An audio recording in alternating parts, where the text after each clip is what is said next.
In the grim darkness of the far future, there is only war.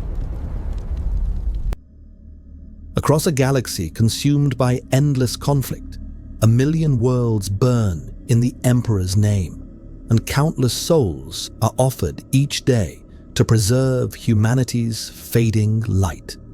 Glory is fleeting, and heroes are remembered not for triumph, but for how long they can hold back the darkness. Yet there are moments when reality fractures, when the veil between worlds shreds, and something emerges, something alien to despair, something that dares to defy a universe that has already surrendered to its doom. The sky above Armageddon's infernus hive split open with a scream that had no sound. Veteran guardsmen of the Armageddon Steel Legion, men who had fought orcs for 20 years without flinching, fell to their knees, clutching their heads as reality warped. The ash wastes, perpetually grey and lifeless, ignited with impossible colors that human eyes were never meant to perceive. Warp energy crackled across the battlefield, and for 3 eternal seconds, the grinding war between humanity and greenskins simply stopped as both sides recoiled from the wrongness bleeding through the veil. Then something fell. It wasn't a drop pod. It wasn't a thunderhawk. The object that plummeted from the prismatic tier moved with the violence of a meteor, but the precision of a missile, trailing energy signatures that made Auspex arrays scream warnings in 17 contradictory languages. When it struck the ground 2 kilometers from the Imperial forward lines, the impact carved a crater 30 meters wide and sent a shockwave that flattened hab ruins for 100 meters in every direction. Commissar Holst Varric raised his magnoculars with hands that barely shook. 20 years facing Gazkul's hordes had beaten most fear out of him, and focused on the crater's center. Smoke and ash obscured details, but through the haze he saw something moving, something rising. The figure that emerged from the impact site stood 2.5 meters tall, clad in armor unlike anything Varric had seen in 2 decades of war. It was emerald green, segmented in ways that suggested both function and artistry, and it moved with a fluidity that no space marine ever displayed. The helmet was smooth, almost featureless, except for a golden faceplate that reflected the burning sky. One armored hand clutched a weapon, compact, efficient, nothing like the sanctified brutality of Imperial arms. "What in the Emperor's name?" Lieutenant Corder breathed beside him. "Vox to command," Varric snapped, lowering his magnoculars. "Priority alert. Unknown entity, possibly Space Marine, possibly Xenos. Grid reference Sigma 97. Requesting immediate..." The orcs decided the matter first. A mob of greenskins, emboldened by their god's love of violence, charged the crater with a bellowing wah that shook the air. 30 orcs, each the size of an ogrin, armed with choppers and sluggers, descended on the lone figure with the confidence of creatures who had never met something they couldn't kill. The figure didn't run. It moved. Varric had watched Space Marines fight. He'd seen Angels of Death tear through Xenos with Chainblade and Bolter, holy fury made manifest. This was different. The Emerald Warrior moved with economy, not fury. It dodged the first chopper swing with millimeters to spare, brought its strange rifle up in a single smooth motion, and fired. The weapon made a sound like thunder compressed into a heartbeat. Crack, crack, crack. And 3 orcs collapsed with their skulls pulverized. The warrior shifted, rolled beneath a power claw strike that would have bisected a Lehman Russ, and came up firing. Each burst was precise, measured. headshots.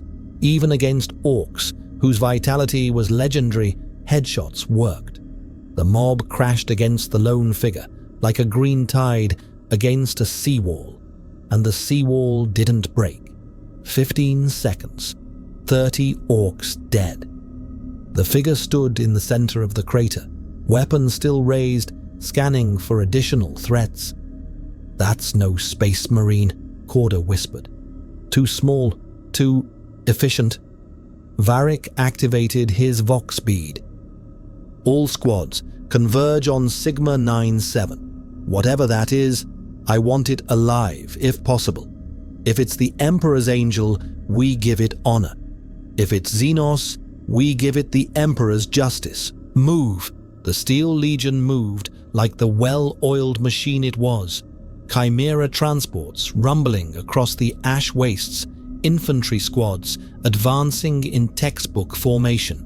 Varric watched the figure through his magnoculars, studying the way it moved, the way it checked its weapon, the way its helmet turned slowly, scanning the horizon with what had to be advanced optics.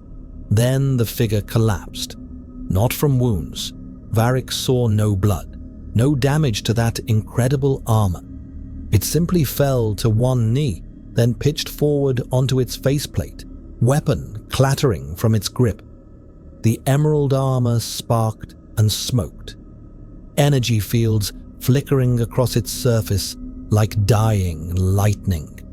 "Double time," Varric roared. Whatever this being was, it had just killed 30 orcs in the time it took to say a prayer. The Imperium needed soldiers like that. The Emperor needed soldiers like that. His forces surrounded the crater in 4 minutes, laser guns and autocannons trained on the motionless figure. Decay teams rushed forward with portable scanners, while tech adept Yevlin, the closest thing this regiment had to someone who understood advanced technology, approached the armor with the reverence usually reserved for holy relics. "Life signs?" Varric demanded. "Present, Commissar," the senior Decay reported, his voice uncertain. "But the readings are strange. The armor appears to be some form of sealed environment suit. There's a biological occupant inside. Human or human adjacent, but I cannot determine condition without breaching the seal." "Do not breach anything," Yevlin interrupted, his mechadendrites extending toward the armor with tactile sensors deployed. "This is archaeotech of the highest order, possibly pre-Imperial, possibly Xenos. The machine spirits within are powerful but damaged. They cry out in languages I do not recognize." Varric stared at the fallen warrior. Up close, he could see details the magnoculars had missed. Scratches and scoring on the armor's surface, evidence of battles fought across years or decades. A serial number stenciled on the chest plate. 117. And something else. A subtle design philosophy that spoke of function over faith, efficiency over righteousness. This wasn't Imperial, but it wasn't Xenos either. It was something else entirely. "Load it onto the Chimera," Varric ordered. "Careful. If this is one of the Emperor's lost angels, I'll shoot anyone who damages it. If it's Xenos, I'll shoot anyone who lets it escape. Move."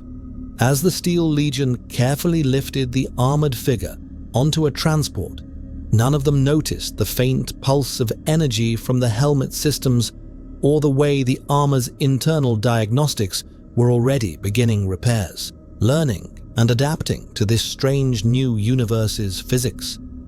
Inside the armor, John 117 floated in unconsciousness, his augmented mind already cataloguing everything he'd seen in those brief moments before his shields failed and his armor's power systems overloaded from dimensional stress.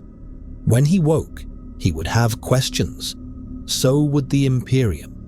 Neither would like the other's answers. If you crave stories of cosmic collisions, where warriors from dead universes face the eternal darkness of the 41st Millennium, smash that subscribe button. The Emperor protects those who bear witness to legends reborn in blood and ash. The forward Medici station of Firebase Hadron had seen worse patients than an unconscious warrior in mysterious armor, but it had never seen one that made tech adept Yevlin actually pray. The emerald-clad figure lay on a reinforced examination table, the only surface strong enough to support the armor's weight, while half the Firebase's command staff crowded into the tent to stare. Back. Everyone back, Commissar Varric ordered, though he himself stood close enough to see his reflection in that golden faceplate. Yevlin, report. The tech adept's human eye twitched while his augmetic lens whirred through spectrum analyses. The armor is active, Commissar. Dormant, but active. It has machine spirits I cannot comprehend. Plural entities working in concert, mathematical perfection beyond the Omnissire's own standard template constructs. The power source reads as a miniaturized fusion reactor, impossible by all known specifications, and the material composition. He paused, mechadendrites trembling. It is as if someone took ceramite, refined it beyond our Mechanicus forge's capabilities, and then layered it with energy field generators that operate on principles I do not recognize. Lieutenant Corder shifted uncomfortably. So it's Xenos? No, Yevlin said firmly. The aesthetic philosophy is human, but not Imperial human. Not chaos touched either. I detect no warp contamination. It is as if he struggled for words. As if humanity developed along a completely different path, one where the machine is partner, not slave, where technology advances rather than being recovered. Varric's hand drifted to his bolt pistol. Such talk bordered on heresy, but Yevlin's service record bought him latitude. Can you remove the helmet? I need to see what's underneath. I would not recommend. The helmet hissed. Everyone in the tent raised weapons as seals disengaged with pneumatic precision, and the faceplate split along invisible seams. Atmospheric pressure equalized with a sound like an exhaled breath, and the helmet lifted slightly, automatic systems responding to breathable atmosphere. Varric reached forward and carefully removed the helmet entirely. The face beneath was human, pale, angular, marked by old scars and the unmistakable signature of extensive augmentation, though not the crude bionics of the Mechanicus. This was surgical enhancement, so sophisticated it appeared almost natural. The man looked to be in his 30s, though something about him suggested he was much older. His head was shaved, and even unconscious, his features held a warrior's discipline. Emperor's mercy, Corder breathed. He's one of us. One of something, Varric corrected. He'd seen Space Marines unhelmed before. Their faces held a post-human quality, something beyond baseline humanity. This man's face held that same quality, but different. Not the Imperium's gene-forged demigods. Something else. Something perhaps better, perhaps worse. The man's eyes snapped open. They were blue, clear, and utterly calm, despite waking surrounded by strangers. He processed his situation in half a second. The speed his eyes tracked across faces, weapons, and exits told Varric this was no ordinary soldier, and attempted to sit up. The movement was controlled, precise, showing no signs of the disorientation that should have accompanied trauma severe enough to cause unconsciousness. Easy, Varric said, raising an empty hand while keeping the bolt pistol in the other, pointed carefully at the ground. You're in Imperial custody. Firebase Hadron, Armageddon Infernus Hive Sector. You've been unconscious for 40 minutes. Can you understand me?" The stranger's eyes locked onto Varric's face. When he spoke, his voice was calm, measured, and carried an accent no one in the tent recognized. "I understand you. Where am I?" "I just told you. Armageddon. What planet? What system?" Varric frowned. "The Armageddon system, in Segmentum Solar, under the light of the Emperor's grace and the Administratum's governance. Now you answer questions. Who are you? What are you? And why did you fall from the sky killing orcs with technology that makes our tech adepts weep?" The stranger sat up fully, moving with the controlled power of a combat servitor but the fluidity of something alive. Without his helmet, Varric could see the neural interface ports at the base of his skull, the slight asymmetry that suggested extensive internal augmentation. "My name is John. Serial number 117, Master Chief Petty Officer, UNSC Naval Special Warfare Command." Every word was clear, but half the terms meant nothing. Varric exchanged glances with Corda, who looked equally baffled. "UNSC?" Yevlin asked, his augmetic eye zooming in on John's face. "That designation appears nowhere in Imperial records. Speak plainly. What chapter? What legion? Are you Adeptus Astartes? Your armor suggests transhuman enhancement, but your physiology reads as baseline human, merely augmented." "I don't know what Adeptus Astartes means," John said, his eyes moving to scan each person in the tent with mechanical efficiency. "I'm a Spartan 2 super soldier. I was in slipspace transit when something went wrong. A dimensional rupture, Forerunner technology failing catastrophically. I remember light, pain, and then falling." More meaningless words. Varric's patience, already thin from 20 years of grinding war, began to fray. "Listen carefully, soldier. I don't know what lies you're spinning, but I'm not lying." John's voice remained absolutely level. "I don't know where I am. Your technology, your language structure, even the way you hold those weapons, it's all familiar, but wrong. Different. If this is a Covenant trick, it's the most elaborate one I've ever seen. If it's only psychological warfare, tell Dr. Halsey her simulation parameters need work." The absolute conviction in his voice gave Varric pause. 20 years reading men's faces had taught him to spot liars, and this John 117 believed every word he said, which meant either he was the best liar in the Imperium or something far stranger than Xenos invasion had occurred. "Sir," one of the perimeter guards voxed in. "Inquisitorial transport inbound. ETA 5 minutes. Of course, Varric had reported the incident up the chain of command, and any mention of unknown technology or potential archaeotech would trigger inquisitorial interest. He'd hoped for more time to establish basic facts before the Holy Ordos arrived and started throwing around words like heresy and exterminatus. John's head turned toward the tent entrance, though the Vox communication should have been inaudible to baseline human hearing. "Someone's coming, someone important, judging by your tone." "The Inquisition," Varric said flatly.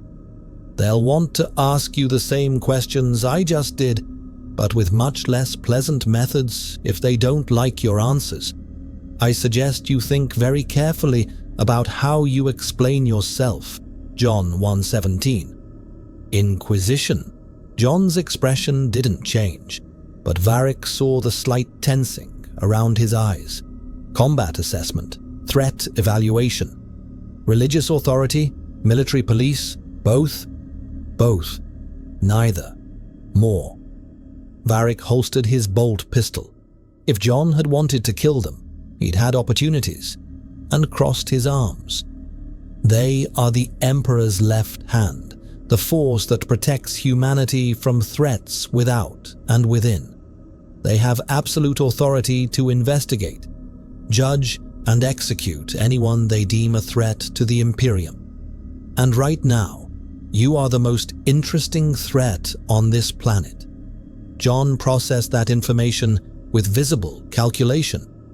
And if I refuse to cooperate, they'll extract the information from your corpse, dissect your armor, and virus bomb this entire sector to ensure whatever heresy you represent doesn't spread.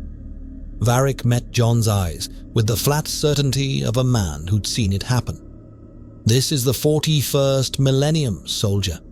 There is no mercy here, no appeals, no second chances.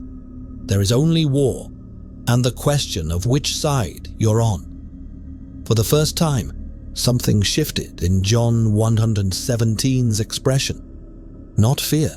Varric doubted this warrior knew how to feel fear, but something darker.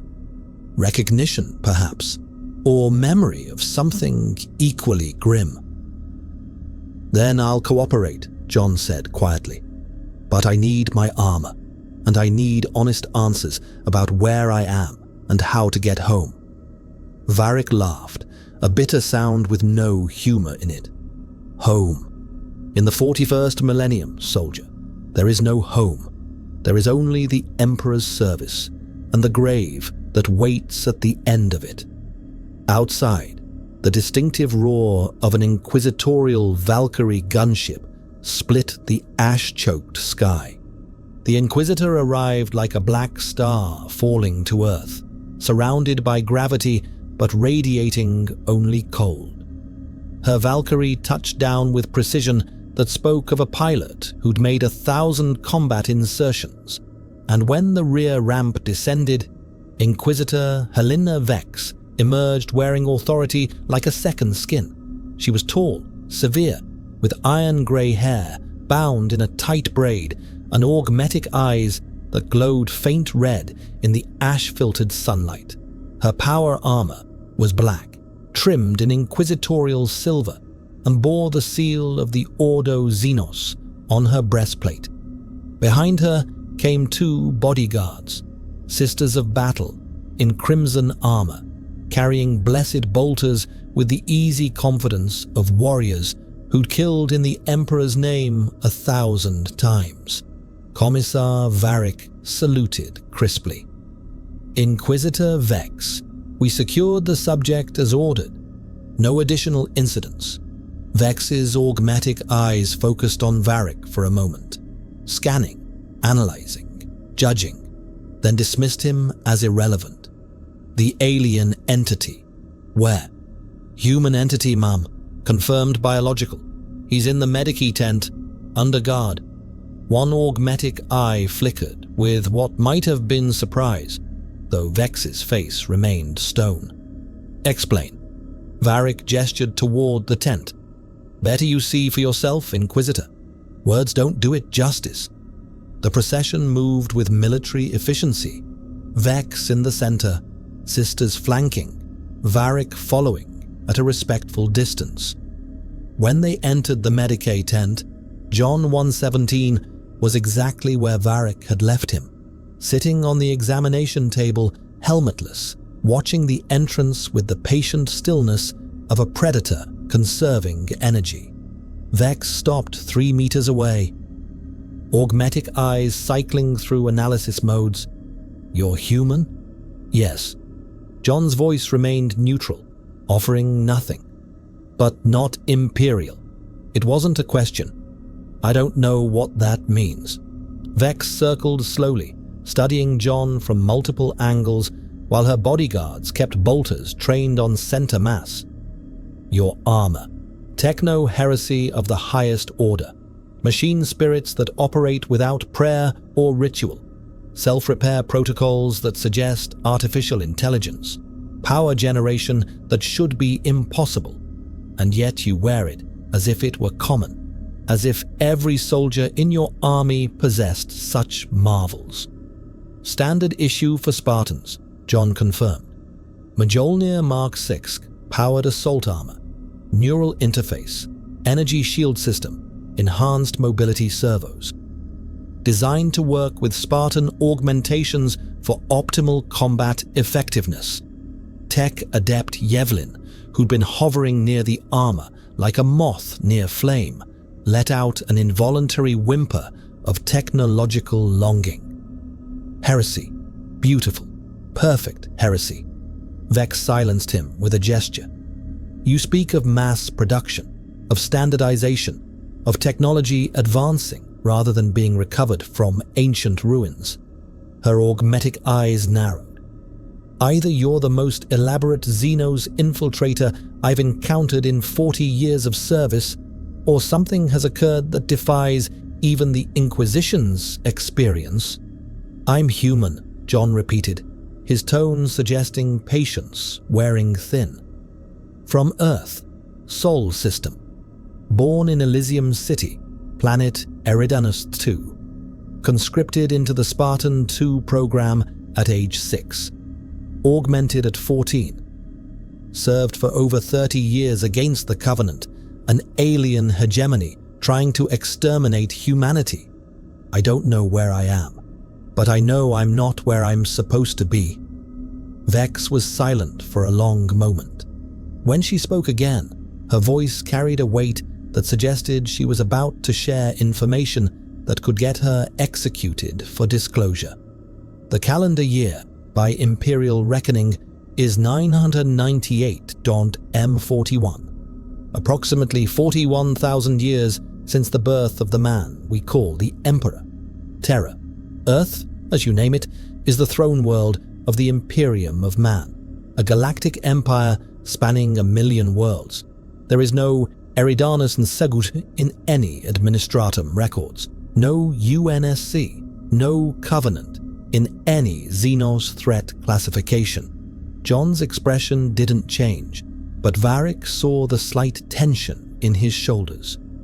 Combat veterans recognized stress in each other. How far from Earth? Thousands of light years, dozens of warp jumps through the immaterium, a journey taking weeks even under ideal conditions. Vex stepped closer, her voice dropping to something almost resembling compassion, a shocking display from an Inquisitor. If you're telling the truth, soldier, you're impossibly far from home, and if you're lying, your deception is flawless enough to be dangerous. I don't lie. John met her augmetic gaze without flinching. Where I come from, we don't have time for lies. The Covenant was trying to exterminate humanity. The Flood was an extinction-level threat, and the Forerunners left behind technology that could destroy reality itself. I've spent my entire life fighting to keep humanity alive. Whatever this place is, whatever year you think it is, I need to get back. My people need me. Vex studied him for another long moment, then made a decision. Sister Theona, summon the astropath. I need to send a priority message to Terra. Sister Karena, maintain overwatch on the subject. She turned back to John. You'll submit to investigation. Mental probing, biological sampling, genetic analysis. If you're telling the truth, your knowledge of lost human colony technology could be invaluable. If you're lying or corrupted by the ruinous powers, your death will be swift. Ruinous powers. Chaos.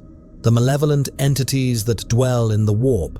The dimension between dimensions, where ships travel faster than light and diamonds hunger for mortal souls. Vex's tone suggested she was testing him, watching for any sign of recognition or corruption. They corrupt and destroy. Entire worlds fall to their influence. Even the strongest minds can be twisted. John was quiet for a moment, processing. We had the Flood, a parasitic hive mind that converted all sentient life into itself, consumed entire civilizations. Is that what you're describing? Similar, perhaps. But chaos is worse. It doesn't merely consume bodies. It devours souls, corrupts thought itself, and offers power in exchange for damnation. Vex gestured to the sisters. These warriors have trained their entire lives to resist such corruption. Most baseline humans cannot. I've resisted grave-mind interrogation, John said flatly. A flood intelligence that spans galaxies, speaks in thought, and breaks minds as easily as bones. If your chaos is similar, I can handle it. Varric saw Vex's expression shift, the first genuine emotion he'd witnessed from her. Respect, perhaps, or concern at his confidence. We shall see. Vex produced a data slate from her armor and handed it to Yevlin. Begin documentation. Full specifications on the armor's design philosophy, power systems, and combat capabilities. I want to know everything. She turned back to John. You'll cooperate fully. In exchange, I'll ensure you're treated as a potential asset rather than confirmed threat.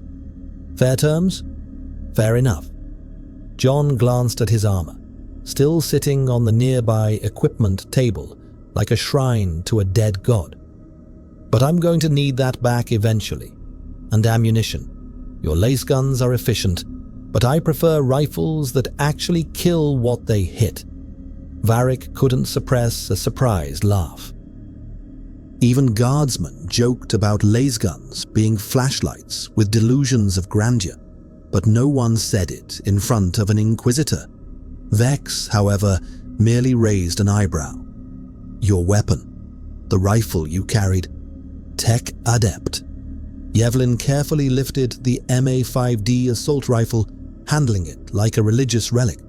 32-round magazine, fires 7.6 tos Fertushala Monitor full metal jacket ammunition at approximately 900 rounds per minute. No plasma, no laser, no exotic energy.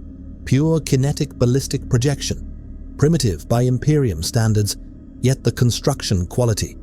He ran mechadendrites over the weapon's surface. Precision manufacturing. Every component machined to tolerances that suggest industrial-scale production beyond even Forge World capabilities. It works, John said simply. That's what matters. Vex handed the rifle back to Yevlin, then fixed John with her augmetic stare. You say you fought for humanity's survival, that you spent 30 years in combat, yet you look barely past your 30s. Cryo sleep between deployments, biological aging suppressed. I'm chronologically 51 years old, biologically still in my prime. John's tone suggested he'd explained this before, many times. Spartans are designed for extended service. Designed, not gene-forged like Adeptus Astartes, not blessed by the Emperor's grace, simply designed. Vex shook her head slowly. Your entire civilization sounds like a techno-heretical dream. Science advancing without faith. Technology improving without the Omnissiah's blessing. Humanity united under rational governance rather than the Emperor's divine will. It wasn't perfect, John admitted. We had problems. Politics, corruption, colonial uprisings. But we were getting better. Fixing ourselves. Then the Covenant came, and we had to focus on survival. He looked directly at Vex. Is that so different from what you're doing here? Fighting to keep humanity alive against impossible odds? Varric saw the question land, saw Vex's certainty waver for just a moment. Because John 1:17 was right, the Imperium existed for the same reason, pursued the same desperate goal. Only the methods differed. The difference, Vex said carefully, is that we know there is no hope. Only duty, only service until death. You speak as if victory is possible. That's either admirable naivety or dangerous delusion. Where I come from, we won. John's voice carried quiet conviction. The Covenant fell. The flood was contained. Humanity survived. It cost everything. But we won. The tent fell silent. Even the distant rumble of artillery seemed to pause. Vex finally nodded slowly. Then perhaps you have something to teach us after all, Master Chief. Or perhaps we have something to teach you about the price of survival when hope itself becomes heresy. She turned to leave, then paused. One more question. This covenant you fought, how many species comprised it? 8 major species, dozens of client races. And they were united in their goal to exterminate humanity? Religious crusade. They believed humans defiled their god's legacy. Vex's expression darkened. Then you understand what we face. Except our enemies number in the hundreds. Orcs, Tyranids, Necrons, Chaos Forces, traitor humans, and a dozen Xenos empires, all seeking humanity's extinction. Your 30-year war. We fought the same war for 10,000 years, without victory, without hope, with only the Emperor's fading light to guide us. She swept out of the tent, bodyguards following. The weight of her words lingered like smoke. John sat in silence, processing the revelation. Varric watched him carefully, saw the moment the full scope of his situation crystallize behind those blue eyes. 10,000 years, John finally said, voice quiet. How do you keep fighting for 10,000 years without hope? Varric met his gaze with the exhausted certainty of a man who'd asked that same question every day for 2 decades. Because the alternative is extinction. Welcome to the 41st Millennium, Master Chief. There is only war. Outside, the orcs began another assault. The war ground on, as it always did. The Orc War hit Firebase. Hadron 3 hours after Inquisitor Vex departed for orbit, and it hit with the subtlety of a meteor strike. Greenskins boiled out of the ash wastes like a tide of fungal violence. Hundreds of them, led by a war boss whose power claw was the size of a chimera's turret. The Firebase's defensive guns opened up immediately, autocannons and lascannons carving bloody furrows through the green tide, but the orcs kept coming. They always kept coming. John 117 heard the combat before anyone told him. His Spartan hearing picked up the distinctive sounds of massed gunfire, explosions, and the guttural roar of Xeno's battle cries. He was on his feet immediately, moving toward where guards had stacked his armor with the reverence usually reserved for holy relics. Stop. Commissar Varric blocked his path. Bolt pistol drawn but not aimed. You're inquisitorial custody. You don't move without authorization. Your base is under attack.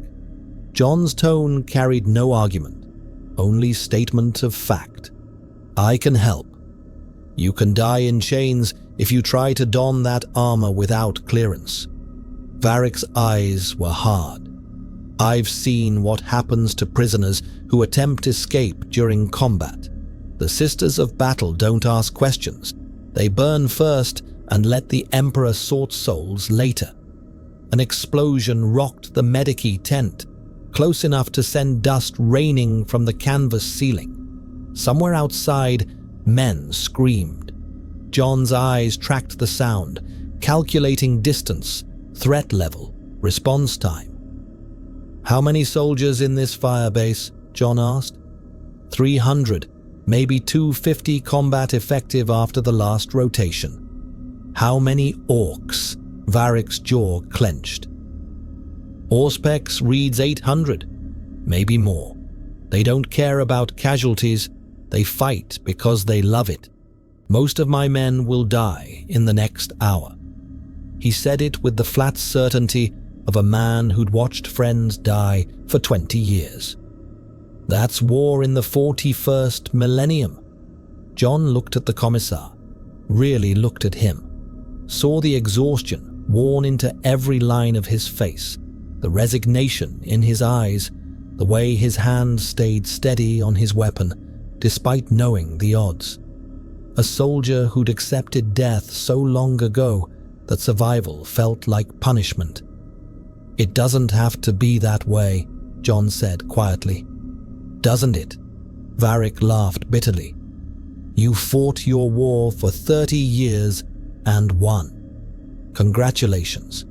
We fought for 10,000 years, and all we do is delay the inevitable.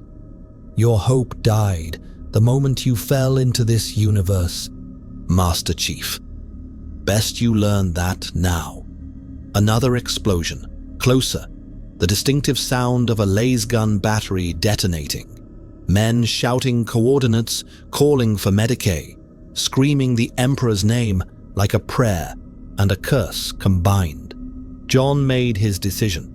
He moved faster than Varric could track, crossing the 3 meters to his armor before the commissar could raise his bolt pistol.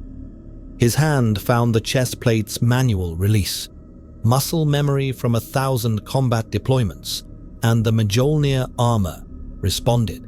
Sections unfolded with mechanical precision, ancient systems recognizing their Spartan despite dimensional displacement and warp interference.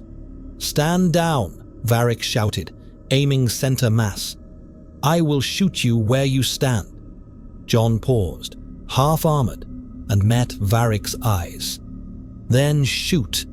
But know that every second you delay, more of your men die. I'm a soldier, Commissar. That's all I've ever been. And soldiers don't stand by while others fight." The bolt pistol didn't waver. Varric's finger tightened on the trigger. For 3 heartbeats, the universe balanced on the edge of a choice. Then Varric lowered his weapon. "The Inquisitor will have me executed for this. Only if we lose." John resumed donning his armor, each piece locking into place with satisfying clicks. The MJOLNIR's systems powered up sluggishly, still adapting to local power sources, still compensating for warp interference. But even at 70% efficiency, it was more than enough.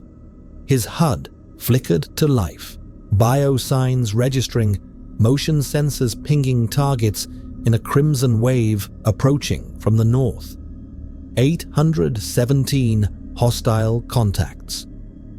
243 friendly signatures. Ammunition, 1 magazine remaining. Situation, desperate. Standard Tuesday for a Spartan. John retrieved his MA5D rifle, checked the magazine, 21 rounds left, and turned to Varric. "I need your command structure. Who's leading the defense?" "Captain Dreven, North Wall." Varric holstered his bolt pistol and grabbed his own rifle. "But he won't listen to you. You're not in the chain of command, and Imperial Guard doesn't take orders from..." "Then you give the orders. I'll provide tactical support." John moved toward the tent entrance, his armor's servos whirring softly. "Where's your heaviest concentration of orcs?" Varric activated his vox bead, years of combat experience overriding his reservations. "All squads, report status. Where's the breach?" Static crackled. Then Lieutenant Corder's voice cut through. "North Wall, Sector 7. They broke through with a battle wagon. We lost 2 chimeras and the heavy weapon teams. Warboss is leading the push. He's the size of a bloody dreadnought." John was already moving, crossing the firebase's interior at a combat jog that left guardsmen scrambling out of his path. Varric followed, shouting orders into his vox, coordinating what remained of his regiment's defensive cohesion. They reached the north wall in 40 seconds, a permacrete barrier 3 meters high, topped with razor wire and studded with firing positions now half empty because the soldiers who'd manned them were dead. John took in the battlefield with a single sweep, orcs pouring through a gap 30 meters wide where the battle wagon had smashed through.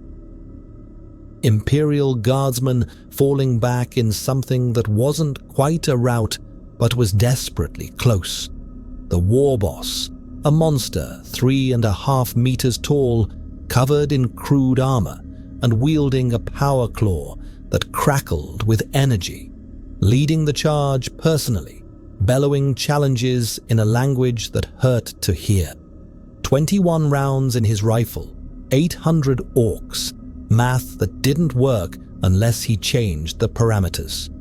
"Varric," John said, voice calm despite the chaos. "I need 3 things. First, target that battle wagon's fuel tank with everything you have.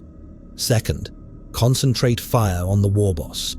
I don't care if it doesn't kill him. I need him distracted. Third, pull your men back to secondary positions.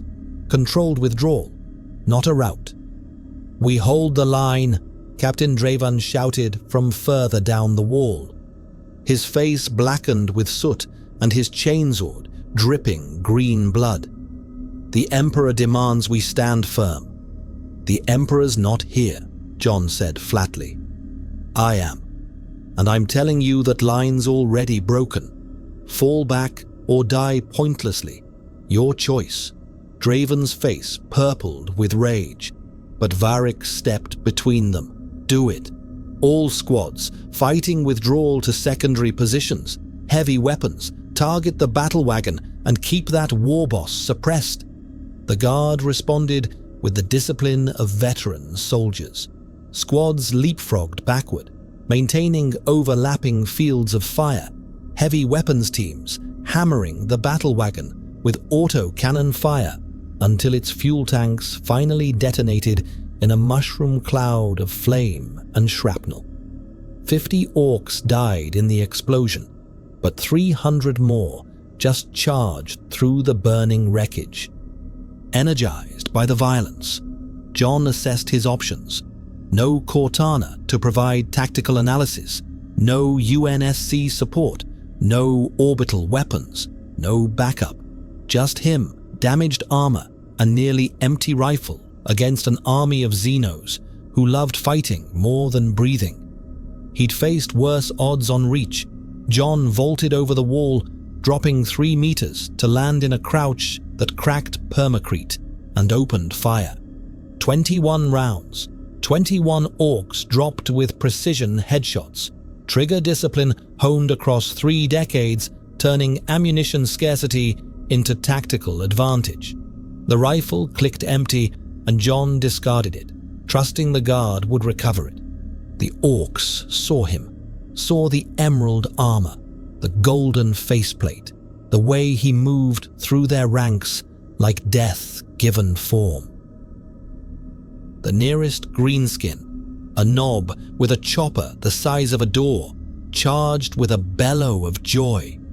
John sidestepped the chopper swing, grabbed the orc's wrist, and used its own momentum to hurl it into 3 more greenskins. His armor's shields flickered under impacts from slugger fire, but the crude ballistic rounds couldn't penetrate.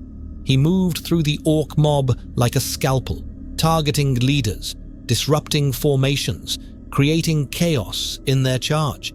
The war boss noticed. Of course it noticed. Orcs lived for challenges, and here was a warrior in strange armor, killing boys with contemptuous ease. It roared something that might have been a challenge or a prayer to its brutal gods, and changed course directly toward John. Perfect. John ran, not away from the war boss, but parallel to it, drawing it away from the guards' defensive positions, pulling it toward the firebase's southern perimeter where the ammunition depot sat behind reinforced walls. The war boss followed, its mob following their leader, the entire orc assault reorienting toward this new, more interesting target. Varric's voice crackled over Vox channels, coordinating the guards' response. "All squads, the Xenos are turning south. reform defensive lines, establish crossfire positions.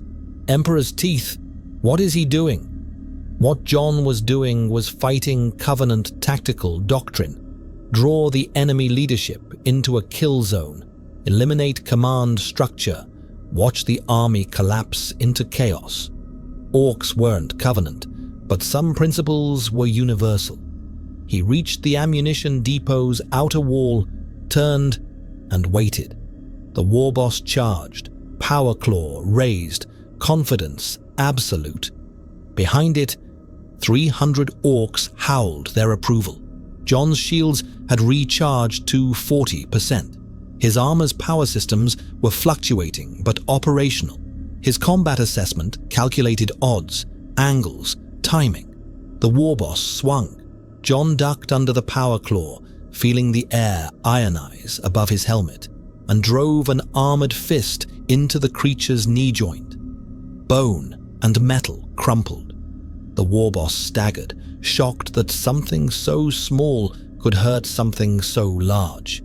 John didn't stop. He grabbed a fallen guard's crack grenade from a corpse, armed it, and shoved it into the gap his strike had created in the warboss's armor. Then he ran. The explosion turned the warboss's torso into a crater. Gore and scrap metal rained across the battlefield. The orcs stopped, staring at the smoking remains of their leader. For 3 seconds, there was silence. Then the mob exploded into violence, not directed at the humans, but at each other. Orcs fighting to establish who the new boss would be, killing each other with the same enthusiasm they'd used against the guard moments before. John stood in the center of carnage, armor scored and shields depleted, and activated his external speakers. Varric, now would be a good time to concentrate fire. The Imperial Guard opened up with everything they had. Las fire, autocannon rounds, and bolter shells carved through the distracted orcs. The mob, leaderless and fighting amongst itself, couldn't organize a coherent response. Within 10 minutes, the assault had broken entirely, greenskins fleeing into the ash wastes in disorganized clusters. Silence fell over Firebase Hadron. The kind of silence that followed battles that should have been massacres, but somehow weren't. John walked back through the Firebase gates, past guardsmen who stared at him like he was a saint or a demon. They weren't sure which. Varric met him at the entrance, face unreadable.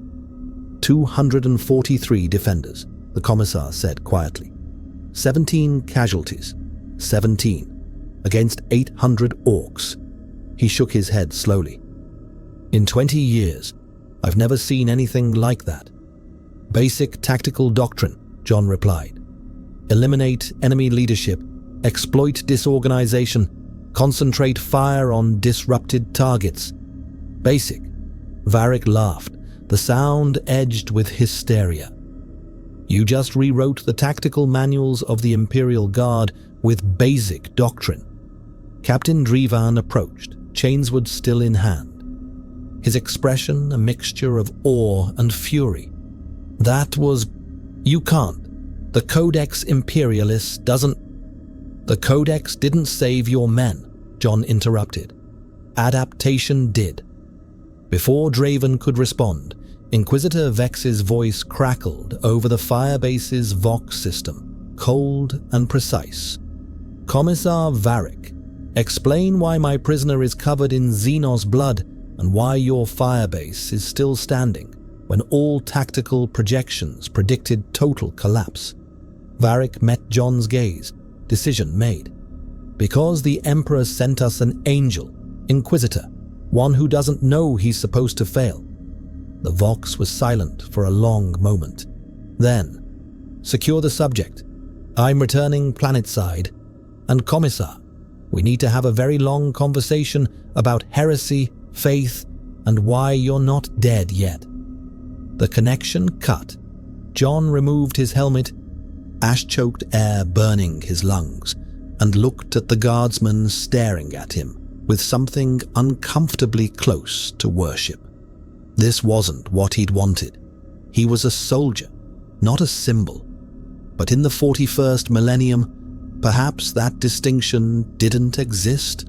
The Mechanicus delegation arrived before Inquisitor Vex returned, descending on Firebase Hadron like carrion birds spotting fresh salvage. 3 tech priests, led by Magos Explorator Valen Cross, a figure more machine than man, with 6 mechadendrites and an augmetic skull that clicked and whirred with each thought.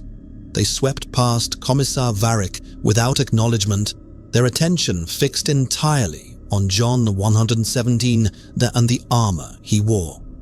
"Impossible," Cross said, his voice synthesized through a Vox grill that stripped away all humanity. STC-adjacent design philosophy, self-contained fusion reactor, neural interface protocols that predate the age of strife. This is not merely archaeotech. This is proof that humanity once walked a different technological path. His mechadendrites extended toward John like hungry serpents. "We must disassemble it, study every component, understand the machine spirits within." John took one step backward, hand drifting toward where his rifle would be if he still carried it. "No one disassembles my armor." "You misunderstand your position, artifact." Cross's augmetic eyes glowed red. "You are property of the Adeptus Mechanicus by right of technological recovery. Your armor represents knowledge lost for 10,000 years. Individual preference is irrelevant." "I'm not an artifact." John's voice dropped to the tone he used before combat. "I'm a soldier, and this armor doesn't come off unless I'm dead." Varric stepped between them, recognizing the pre-violence tension radiating from both parties. "Magos Cross, the subject is under inquisitorial custody.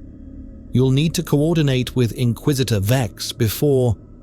"The Ordo Xenos concerns itself with threats. The Adeptus Mechanicus concerns itself with knowledge." Cross's mechadendrites spread wider, servo skulls deploying from his robes to circle John like mechanical vultures. This technology could revolutionize Imperial armor production, could restore capabilities lost since the Dark Age. Your Inquisitor will understand that some discoveries transcend jurisdiction. Tech Adept Yevlin, who'd been cataloging John's armor specifications since his arrival, approached cautiously. "Magos, perhaps a less invasive approach. The subject has demonstrated combat capability, far exceeding baseline human metrics. His armor's machine spirits function through principles we don't comprehend. Forcible disassembly might damage irreplaceable systems. Damage is acceptable if it yields understanding." Cross moved closer to John, mechadendrites reaching. "The Omnisire demands we recover all lost knowledge, regardless of cost." John's hand shot out, catching 2 mechadendrites mid-reach. His armor's strength enhancements allowed him to hold the mechanical limbs steady despite their servo motors straining. "I said no." The firebase went silent. Guardsmen who'd been cleaning weapons or tending wounded stopped to watch. Everyone understood what this moment represented: open defiance of Mechanicus authority, an act that usually ended in servitor conversion or summary execution. Cross's remaining mechadendrites snapped to combat configuration, tools transforming into weapons, plasma cutters, arc welders, molecular saws. "Release my appendages, or I will interpret this as hostile action requiring pacification." "Magos!" Yevlin's voice cracked with panic. "His armor's power readings just spiked. He's preparing defensive countermeasures." John's HUD showed Cross's weak points with clinical precision. exposed power cables at the spine junction, vulnerable servo motor housings, unshielded neural interface ports. His Spartan combat conditioning had already calculated 17 ways to disable the Magos without killing him. But violence here, against the Mechanicus, would brand him enemy of the Imperium forever. He released the Mechadendrites and stepped back, hands visible and non-threatening. I understand you want to study the armor. In my universe, scientists wanted the same thing. But this armor is part of me. Neural interface, integrated systems, biometric locks. Separation causes severe physiological stress. If you want to understand it, I'll explain it. But you don't take it apart. Cross's augmetic eyes dimmed slightly, processing, calculating, running probability algorithms. You would share technological specifications voluntarily? If it helps people survive, yes. John gestured toward the firebase's battered defenses. Your Imperium has been fighting for 10,000 years. Maybe some of what I know can help you fight more effectively. Heresy, one of the attending tech priests whispered. Knowledge shared freely rather than earned through proper rituals and devotion to the Omnissiah is the most efficient method of technological dissemination, John finished.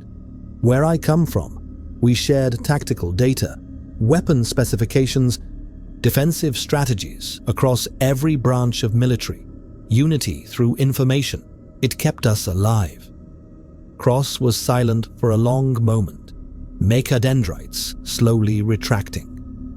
Your philosophy contradicts 10,000 years of Mechanicus doctrine. Knowledge is sacred, technology is holy. To treat such things as mere tools. He paused, and when he spoke again, his synthesized voice carried something that might have been curiosity. And yet your civilization survived, advanced, created armor that makes our finest work appear crude. Because we adapted, John said. Because we put survival before doctrine. Dangerous words, but Cross's posture had shifted from aggressive to contemplative. The Fabricator General would have you lobotomized for such tech heresy, yet your armor functions without prayer. Your weapons fire without ritual blessing. The machine spirits within serve without appeasement. His augmetic eyes focused intently on John. Perhaps there is something to learn beyond disassembly. Yevlin moved forward eagerly. I could facilitate, Magos. The subject has been cooperative. If we approach this as knowledge exchange rather than forcible extraction, no. Cross's Mechadendrites snapped decisively. But yes, contradictory parameters require unusual solutions. He turned his skull face fully toward John. I propose a compact. You explain your armor's principles. I provide resources, ammunition fabrication, power cell optimization, repair materials, knowledge for knowledge, pragmatism over doctrine.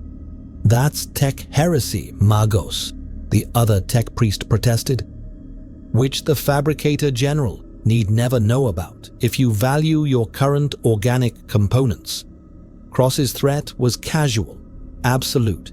He extended one Mechadendrite toward John, not aggressive, but offering.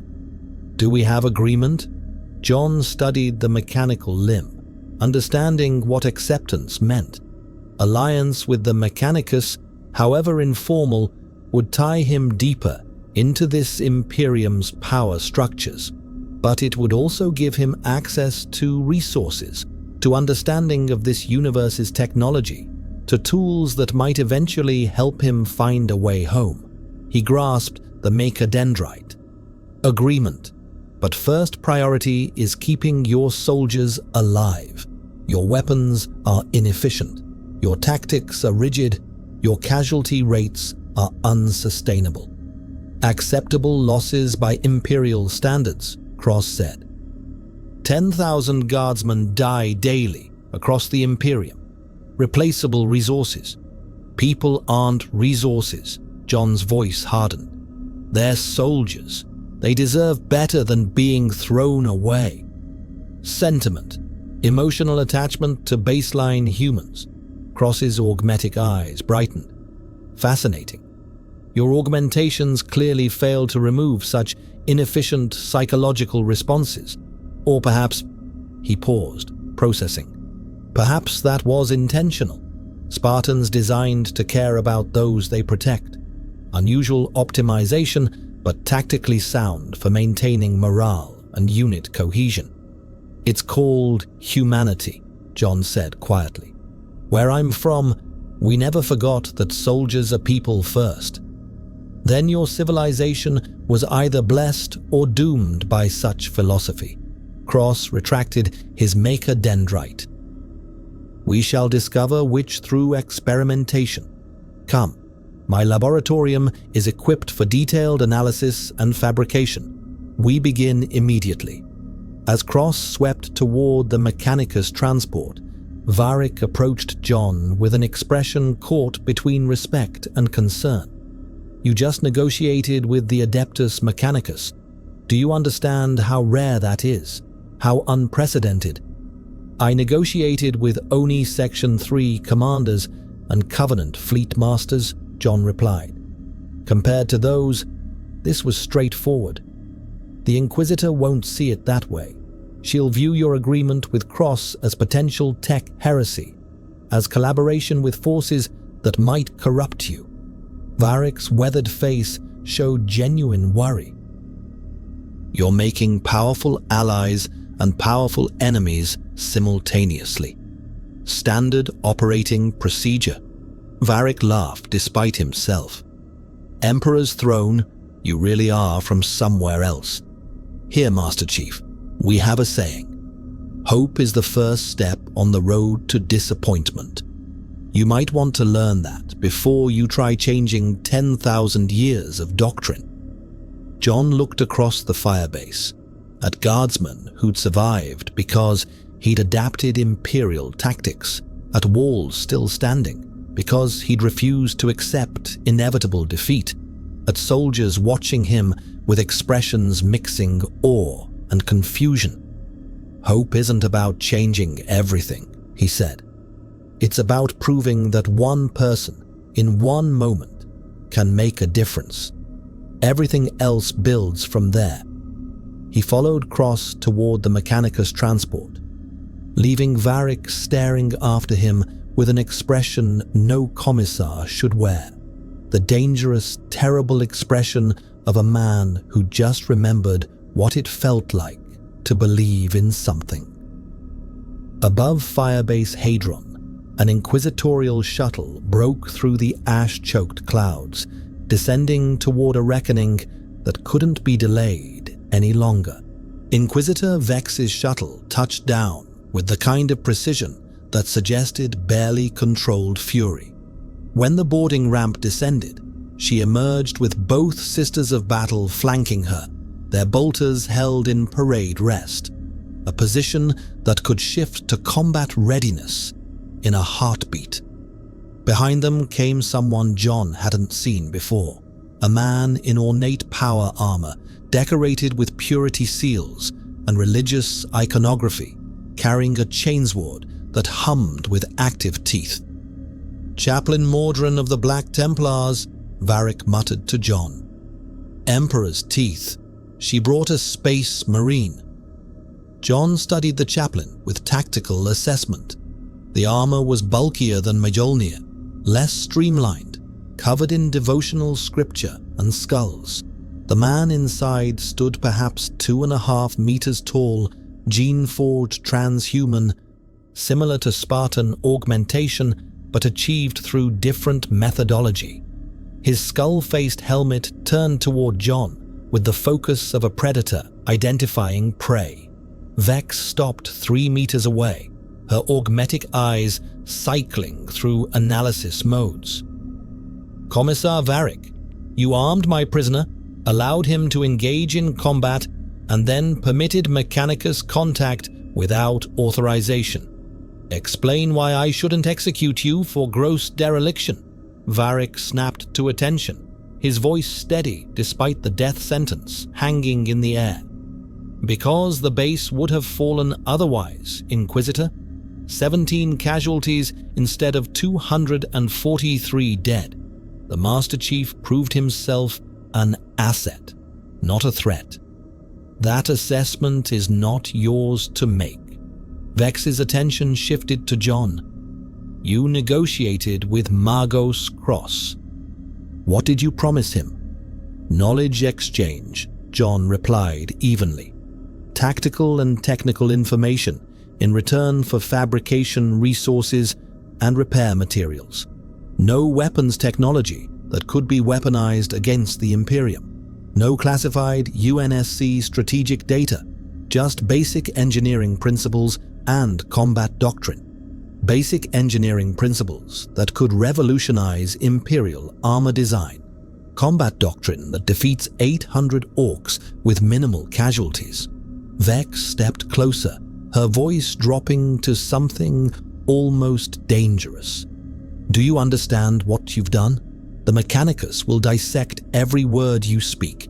They'll build weapons, armor, vehicles based on your basic principles. And if any of it fails, if a single device malfunctions and kills Imperial soldiers, that blood will be on your hands. Better than watching soldiers die with weapons they already have. John met her augmetic gaze without flinching. Your lasguns barely penetrate orc hide. Your tactics are inflexible. Your casualty rates are unsustainable. If I can help reduce that, I will. Chaplain Mordrin spoke for the first time. His voice, a deep rumble, filtered through his skull helm. Pride. The believing that one man can save an Imperium that has stood for 10,000 years. That is the first whisper of chaos. The conviction that individual will supersedes divine mandate. I don't know anything about your divine mandate, John said. I know about keeping soldiers alive.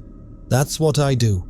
What you do, Mordrin stepped forward, armored boots cracking permacrete, is walk a dangerous path.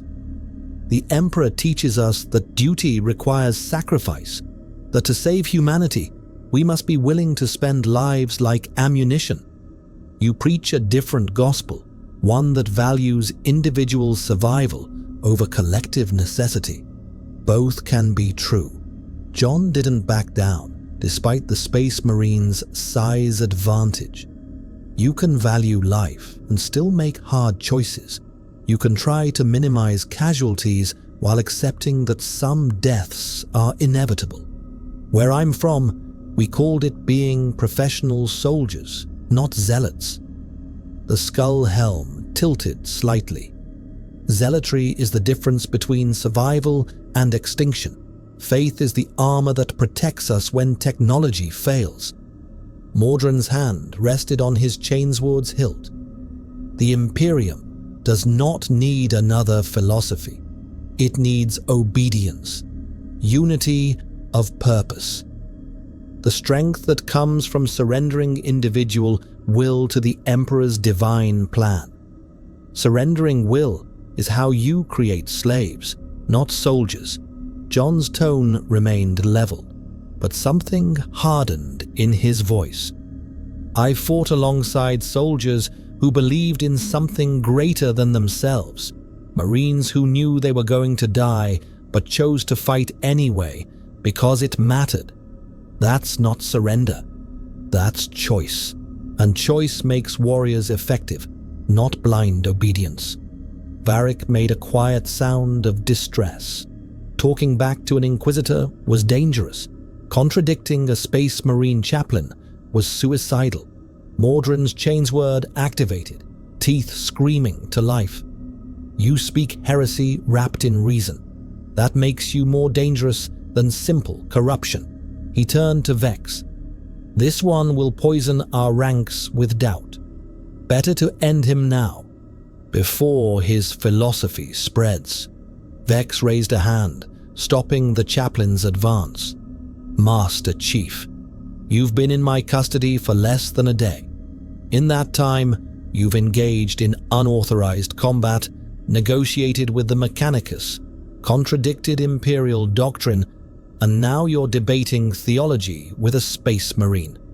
This pattern suggests either profound ignorance or deliberate subversion. It suggests I'm a soldier doing what soldiers do, adapting to new situations and trying to keep people alive. John looked between Vex and Mordrin. You want to execute me, fine. But you'll be killing someone who just saved 200 Imperial lives. Someone who could teach your forces tactics that reduce casualties. Someone who actually wants to help. Help, Vex repeated. The last person who wanted to help the Imperium was Horus. That help precipitated 10,000 years of civil war and nearly destroyed humanity. I'm not Horus. I don't want power or worship. I want to get home. John's frustration finally cracked through his professional calm. But while I'm here, I'm not going to stand by and watch people die when I can prevent it. That's not philosophy or heresy. That's basic human decency. The firebase had gone silent. Every guardsman within earshot watched the confrontation, faces uncertain. Some looked at John with hope, dangerous, fragile hope that maybe things could be different. Others looked terrified, as if his words might bring inquisitorial judgment down on all of them. Vex studied John for a long moment, augmetic eyes processing data only she could see. When she finally spoke, her voice carried a weight that suggested profound internal conflict. You remind me of someone, a young inquisitor I once knew, fresh from training, who believed the Imperium could be better, that faith and reason could coexist, that we could fight without becoming monsters. She paused. The Imperium killed her, slowly, through 10,000 compromises and impossible choices until nothing remained but duty and ash. Then maybe the Imperium is what needs to change, John said quietly. There it is. Mordrin's chainsword rose, pointing at John's chest. The final heresy, the belief that the Emperor's own Imperium is flawed. Of course it's flawed. John's voice carried the certainty of someone who'd seen empires rise and fall. Every human institution is flawed. The question is whether you acknowledge those flaws and try to fix them, or whether you declare them holy and refuse to improve. Vex's augmetic eyes dimmed slightly, something like resignation, or perhaps recognition. Chaplain Mordrin, lower your weapon. When the Space Marine hesitated, her voice hardened. I said lower it. That's an order under inquisitorial authority. Mordrin complied, but his posture remained aggressive. You're making a mistake, Inquisitor. This one spreads dangerous ideas. Perhaps, or perhaps he's exactly what I need. Vex turned fully to John. Master Chief John Wanderer 17. I'm placing you under conditional custody. You will work with the Mechanicus as agreed. You will share tactical information with Imperial Guard commanders. You will, under my direct supervision, demonstrate your combat methodologies. In exchange, I will not execute you for heresy. Yet, Mordrin added darkly. Yet, Vex agreed. But understand this, Master Chief, you're walking a razor's edge. One slip, one hint that you've been corrupted by chaos, one moment where your philosophy costs more lives than it saves, and I will personally deliver the Emperor's judgment. Clear? Clear, John nodded once. What about the chaplain? Chaplain Mordrin will observe your actions, test your faith, such as it is. Ensure that your foreign philosophy doesn't corrupt Imperial forces. Vex's expression was unreadable. Consider him your conscience or your executioner, whichever proves necessary. Mordrin's skull helm turned toward John, and though no face was visible, the message was clear. I am watching. I am waiting. And when you fail, I will be ready. The Mechanicus laboratorium smelled of sacred oils and ozone, a cavernous space beneath Firebase Hadron where tech priests conducted repairs and whispered prayers to machine spirits. John stood in the center of a ring of servo skulls, each one recording data as Margot's cross circled him with mechadendrites extended like divining rods seeking water. Explain the neural interface, Cross demanded, his synthesized voice stripped of patience. How does your armor integrate with biological cognition without ritual preparation or psychic attunement? John had been answering questions for 3 hours. His armor's diagnostics showed fatigue building, not in the systems, but in him. Even Spartans had limits. The interface connects directly to my cerebral cortex through surgically implanted ports. Data flows bidirectionally. My thoughts control the armor's systems. The armor feeds sensory information directly to my brain. It's instantaneous. No prayer required, just bioelectric signals following established neural pathways. Impossible without machine-spirit cooperation. Cross's mechadendrites probed the base of John's helmet, scanners analyzing the junction points. Yet your armor responds to pure cognition, as if the machine itself is dead, merely responding to electrical impulses rather than living consciousness. That's exactly what it is, John confirmed. Machines aren't alive where I'm from. They're tools, sophisticated tools, but tools nonetheless. Every tech priest in the laboratorium froze. The silence carried the weight of blasphemy so profound that even Cross's augmetic systems seemed to pause in shock. Here, Tech, one of the junior tech priests whispered. He denies the Omnissiah's gift of consciousness to sacred technology. I don't deny anything, John said carefully, aware he'd stepped into doctrinal quicksand. I'm telling you how my armor works. Whether your machines are different, whether your technology operates on different principles, that's not my area. I'm just explaining MJOLNIR functionality. Cross's mechadendrites retracted slightly, his augmetic eyes dimming to processing mode. Paradox. Your armor functions flawlessly without appeasement rituals.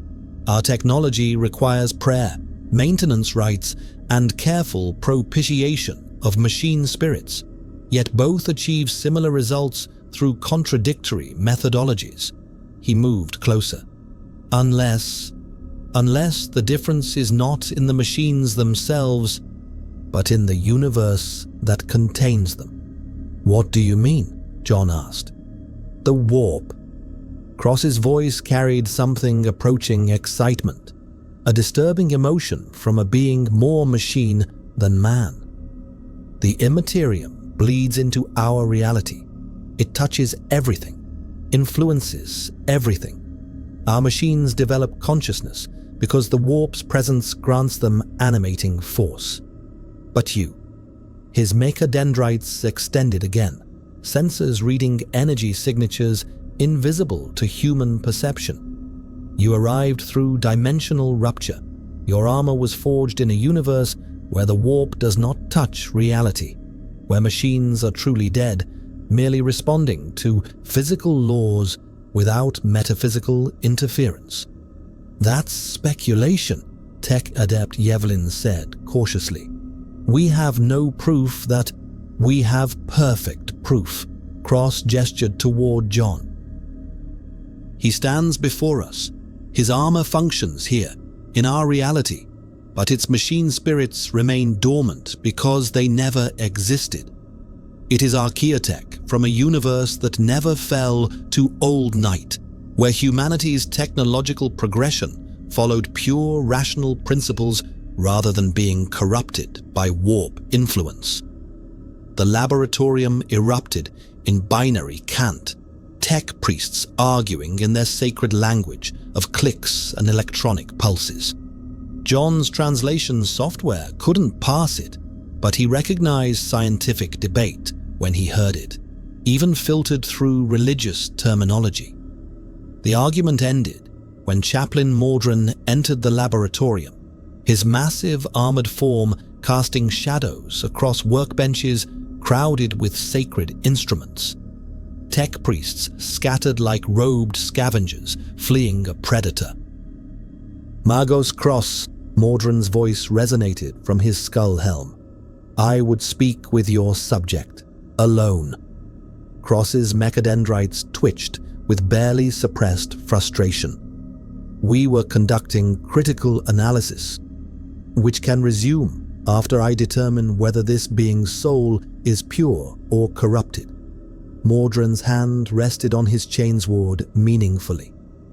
I do not ask permission, Magos. I inform you of inevitability. Cross's augmetic eyes flared, but he gestured to his subordinates. Clear the laboratorium. The chaplain wishes privacy for his interrogation.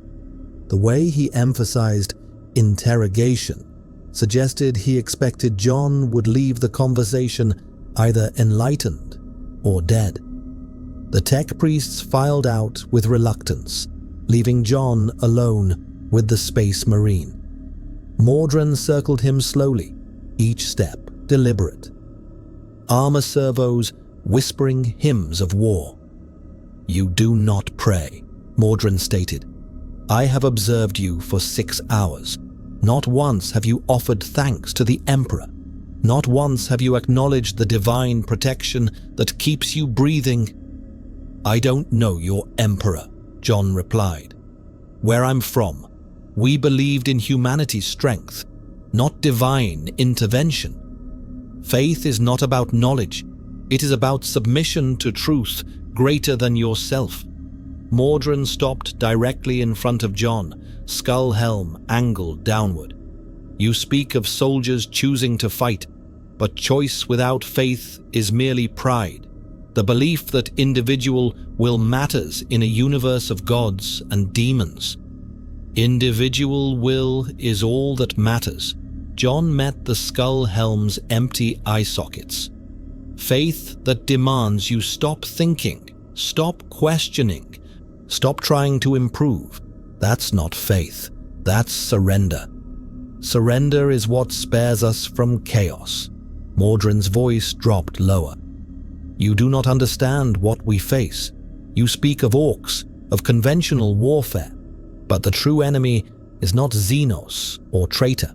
The true enemy is the warp itself, the dimension of demons and madness that hungers for every human soul.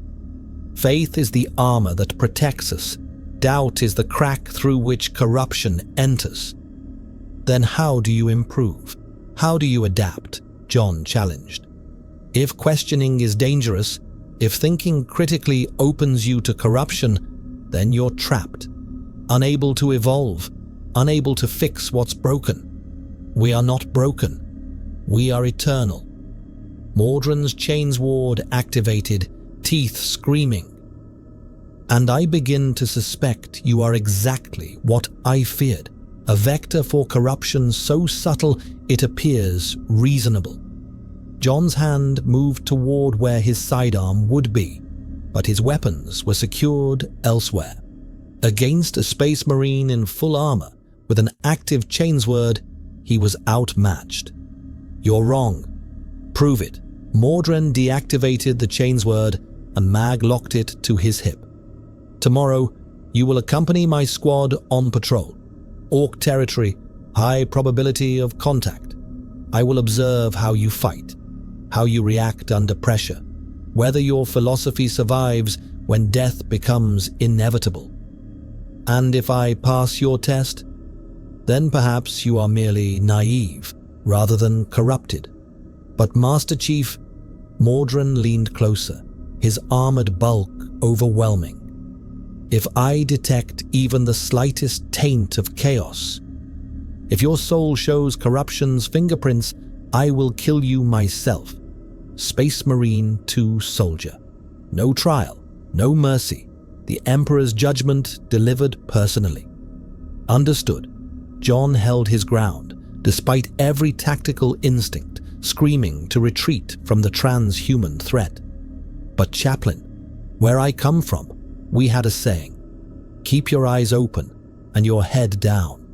Means stay alert, but don't assume enemies where there aren't any. Maybe try it. Mordrin straightened, his posture suggesting offense or possibly respect. Tomorrow, dawn. Be ready to prove those words aren't empty philosophy. The Space Marine turned and departed, his footsteps echoing like funeral drums. John released a breath he hadn't realized he'd been holding. Magos Cross re-entered immediately, mechadendrites twitching with agitation. That was unwise. Chaplains do not appreciate being lectured. He needed to hear it anyway. John moved back to the examination platform, suddenly aware of how exhausted he felt. How much longer for the ammunition fabrication? 72 hours to reverse engineer your rifle's specifications and produce compatible rounds. Cross's augmetic eyes brightened. Though, if you survive tomorrow's patrol, that timeline becomes relevant. If you don't, well, his mechadendrites spread in what might have been a shrug. Dead men require no ammunition. Optimistic. Pragmatic. Cross resumed his circling, scanners active. Tell me, Master Chief, in your universe, did humans fear their own technology? Sometimes, when it was dangerous. John thought of the Covenant's use of Forerunner weapons, of AI rampancy, of nuclear fire. But we didn't worship it. We respected it, controlled it, improved it.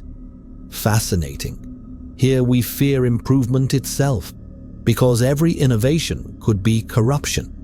Every advancement might be chaos, whispering in mathematical language. Cross's voice carried something approaching sadness, remarkable emotion for something so mechanized. Your universe sounds cleaner. It wasn't. John remembered Reach burning, Harvest glassed, billions dead. We just fought different monsters. But you won. Eventually. Cross was silent for a moment. Tomorrow, when you patrol with the Black Templars, remember something. Space Marines are transhuman. Gene-forged warriors who barely remember what humanity feels like. They do not question, because questioning was burned from their psycho-conditioning.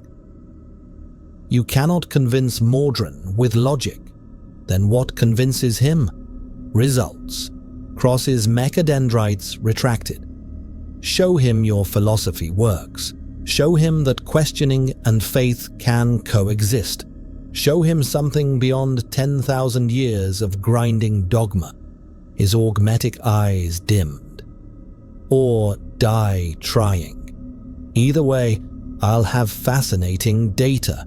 Dawn on Armageddon was a theoretical concept. The ash clouds were so thick that sunlight penetrated as a sickly grey luminescence that suggested day rather than proved it. John stood in Firebase Hadron's staging area, MJOLNIR armor fully sealed, checking the MA5D rifle that Magos Cross had reluctantly returned with a single magazine of freshly fabricated ammunition. 32 rounds, better than nothing. The Black Templars squad materialized from the gloom like armored revenants. 5 Space Marines, including Chaplain Mordrin, each one a walking tank of ceramite and faith. Their armor was black as void, decorated with chains, purity seals, and devotional scripture in high Gothic. They moved with the synchronized precision of warriors who'd fought together for decades, maybe centuries. Master Chief, Mordrin's skull helm tracked John with unsettling focus. You will observe our patrol doctrine. Remain 3 meters behind at all times. Engage only if directly threatened. Your role is to witness, not to lead. Understood. John fell into formation as the squad moved out through Firebase Hadron's southern gate. The ash wastes stretched before them, a grey desolation broken by twisted metal ruins and the occasional orc corpse from yesterday's assault. The Black Templars moved differently than UNSC Marines, heavier, more deliberate, but with surprising speed when they needed it. They chanted litanies as they walked, prayers to the Emperor, hymns of battle, devotional verses that served as both communication and psycho-conditioning. It reminded John of historical accounts of crusading knights. Faith and warfare merged into single purpose.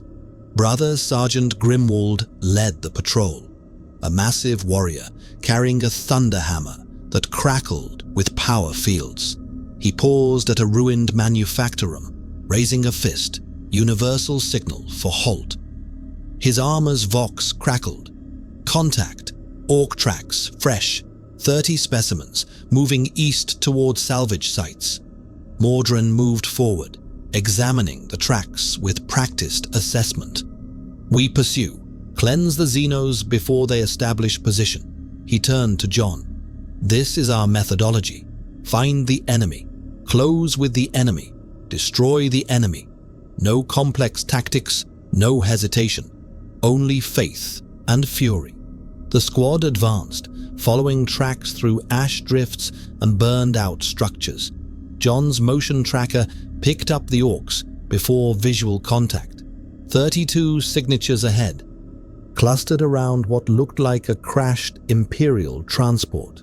They were looting, fighting amongst themselves over salvage, completely unaware of approaching death.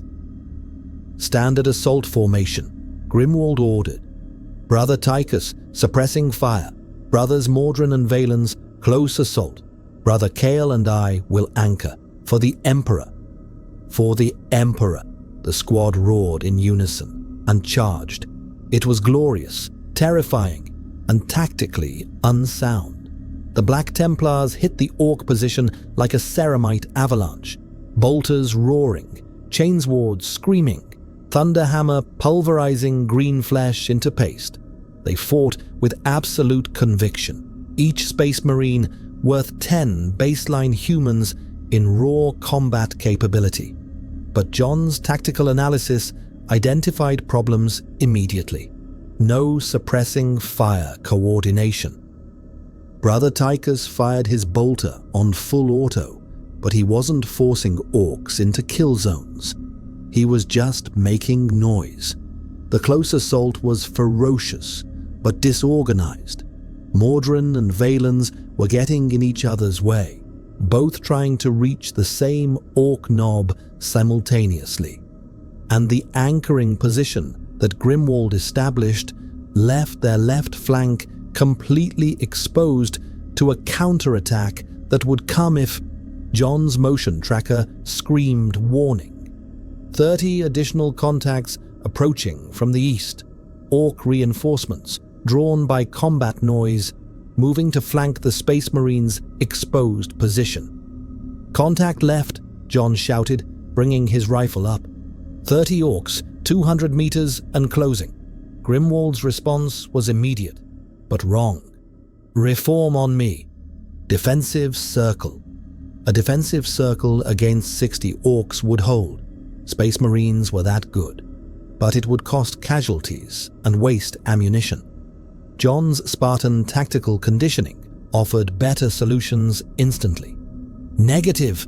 John moved before he could second-guess himself, sprinting toward an elevated position, a half-collapsed wall that provided height advantage and cover. Grimwald, push your assault forward. Drive through the first group. I'll suppress the reinforcements."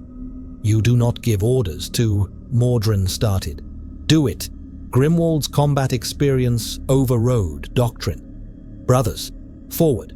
Press the assault." The Black Templars surged forward with renewed fury, driving through the initial orc mob with chainsaw efficiency. John reached his elevated position, rifle already tracking targets. 32 rounds. 30 orcs in the reinforcement wave, math that required perfect shooting. He opened fire with controlled bursts. 3 rounds, 3 orcs down. The UNSC training he'd received 40 years ago had been drilled so deep it had become instinct. Lead moving targets, account for drop and wind, put rounds where enemies would be rather than where they were. The orcs stumbled as their front ranks collapsed, confusion spreading through their mob mentality. John shifted fire to the knob leading the charge. 5 rounds into its head and chest. Orcs were tough, but not invincible. The knob dropped, and the mob's momentum faltered. Without leadership, orcs defaulted to individual violence rather than coordinated assault. 22 rounds remaining. 25 orcs still advancing. John switched targets to the largest specimens, take down the ones that posed greatest threat, force the smaller ones to break. His HUD tracked each shot, ammunition counter dropping with mechanical precision. The orcs reached the base of his position. John dropped his empty rifle and drew a salvaged chainsword from a fallen guardsman, the weapon awkward compared to his usual combat knife, but better than fighting bare-handed. An orc climbed toward him, chopper raised. John met it with the chainsword, parrying the crude blade and using the orc's momentum to throw it backward off the wall. Then Chaplain Mordrin was there, having broken from the main assault to reinforce John's position. His Crozius Arcanum, a power maul shaped like an eagle, smashed into an orc's skull with explosive force. "Fall back, Master Chief. This is Space Marine. Cover left," John interrupted, pointing at 3 orcs flanking wide. Mordrin pivoted with surprising speed, his Crozius catching 1 orc while his bolt pistol took the other 2 with precise double taps.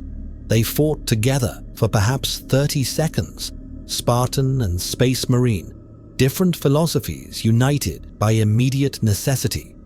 When Brother Grimwald's squad finished slaughtering the initial orc mob and moved to support, the remaining Xenos broke and fled into the ash wastes. Silence fell over the battlefield, broken only by the tick of cooling weapons and the ragged breathing of men who just survived combat. Grimwald approached, Thunderhammer resting on his shoulder. Irregular tactics, abandoning formation, issuing orders without authority. He paused. Also, effective. 0 Space Marine casualties, complete enemy route, minimal ammunition expenditure. His helm turned toward Mordrin. "Chaplain." Mordrin stared at John, skull helm unreadable. When he finally spoke, his voice carried grudging acknowledgement. "You fought well, but that does not prove your philosophy is sound." "It proves it works," John replied, retrieving his rifle and checking for damage. "That's all philosophy needs to do. Work when it matters." "Faith works when philosophy fails," Mordrin countered. "You adapted to immediate threats. What happens when the threat is not immediate? When chaos whispers promises that sound reasonable? When corruption appears as logic rather than madness? Then you remember what you're fighting for," John said. "Not the Emperor, not doctrine. The people depending on you to make the right choice." Grimwald's Vox crackled with incoming transmission from Firebase Hadron. "Black Templar Patrol, Urgent deployment required. Massive Orc assault forming at grid reference Theta 7. All available forces converge immediately. Mordrin's skull helm tilted toward John. We return to base. You've survived one patrol. That proves nothing about surviving what comes next. As they moved back through the ash wastes, John noticed something subtle. The Black Templars' formation had shifted. Instead of rigid parade ground spacing, they'd adopted overlapping fields of fire and mutual support positions. Small adaptation. Unconscious response to seeing different tactics work. Change started small. Even in the 41st Millennium. The Orc War that descended on Firebase Hadron 3 hours later made the previous assault look like a skirmish. John stood on the Firebase's command tower beside Commissar Varric, watching through magnoculars as a green tide rolled across the ash wastes. Thousands of orcs, battle wagons, trucks, and something massive that defied easy classification. A mobile fortress cobbled together from scrap metal, tank treads, and pure orcish ingenuity. Emperor's Mercy, Varric whispered. That's a gargant, a walking engine of destruction. We don't have weapons capable of stopping it. John's HUD ran combat calculations automatically. The gargant stood 40 meters tall, bristling with weapons that ranged from crude to terrifyingly effective. Its power claw could tear through bunkers. Its main gun, some kind of mega cannon, could level fortifications with single shots. Behind it, the war stretched to the horizon. How long until reinforcements? John asked. 3 hours, maybe 4 if the warp routes cooperate. Varric lowered his magnoculars, face grim. We have 800 defenders. 40 Black Templars just arrived from the northern sectors, against 5,000 orcs and that thing. Inquisitor Vex stood nearby, her augmetic eyes locked on the approaching horde. Standard doctrine: evacuate critical personnel, establish orbital bombardment coordinates, virus bomb the entire sector if the firebase falls. Acceptable losses. Acceptable? John turned to face her. You're talking about abandoning 800 soldiers. I'm talking about preventing 5,000 orcs from establishing a fortified position that would require an entire regiment to dislodge. Vex's tone was clinical. Strategic calculus, Master Chief. Sometimes you sacrifice pieces to win the game.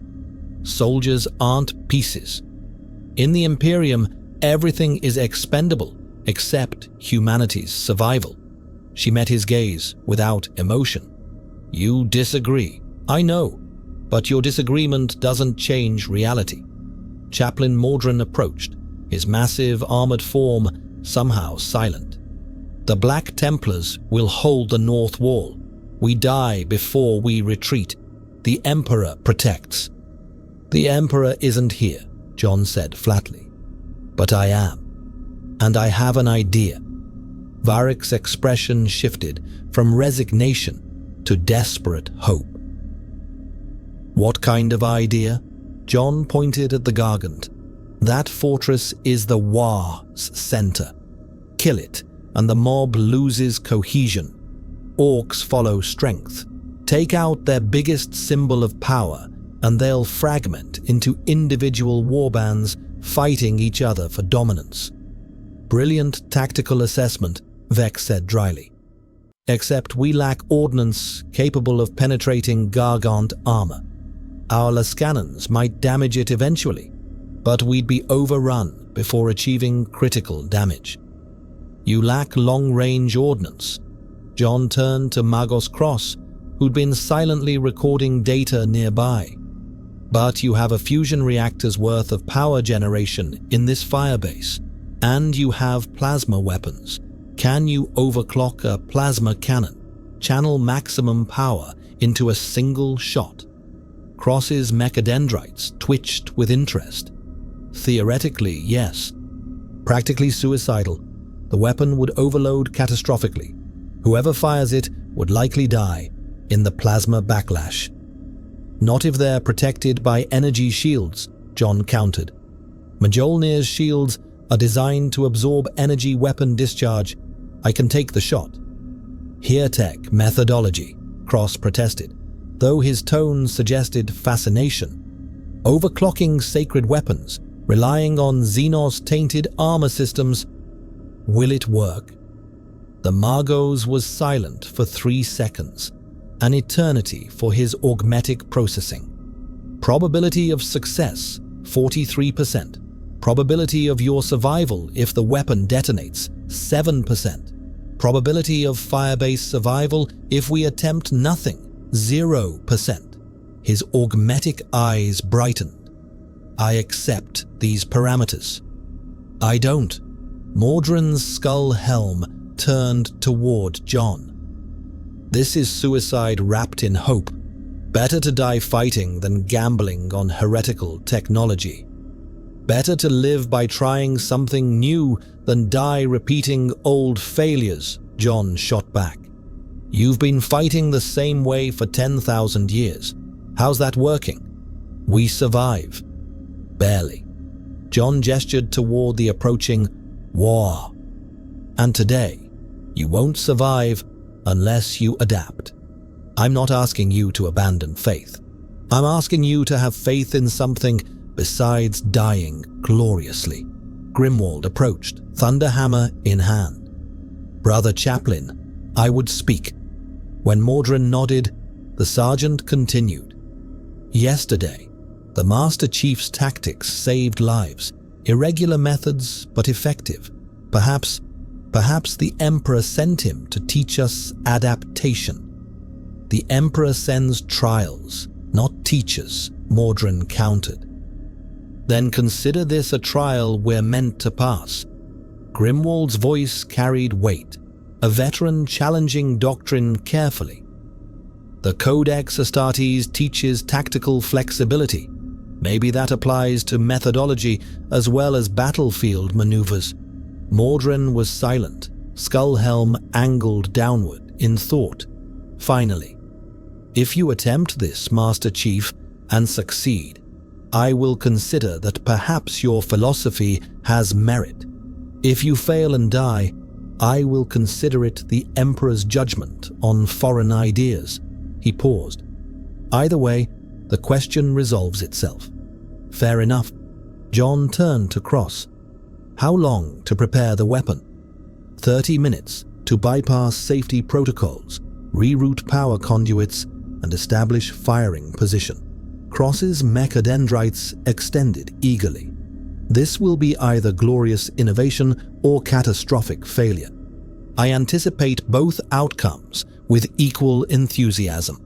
The next 30 minutes moved with mechanical precision. Tech priests swarmed the firebase's primary plasma cannon, chanting prayers while simultaneously disabling every safety feature that prevented overload.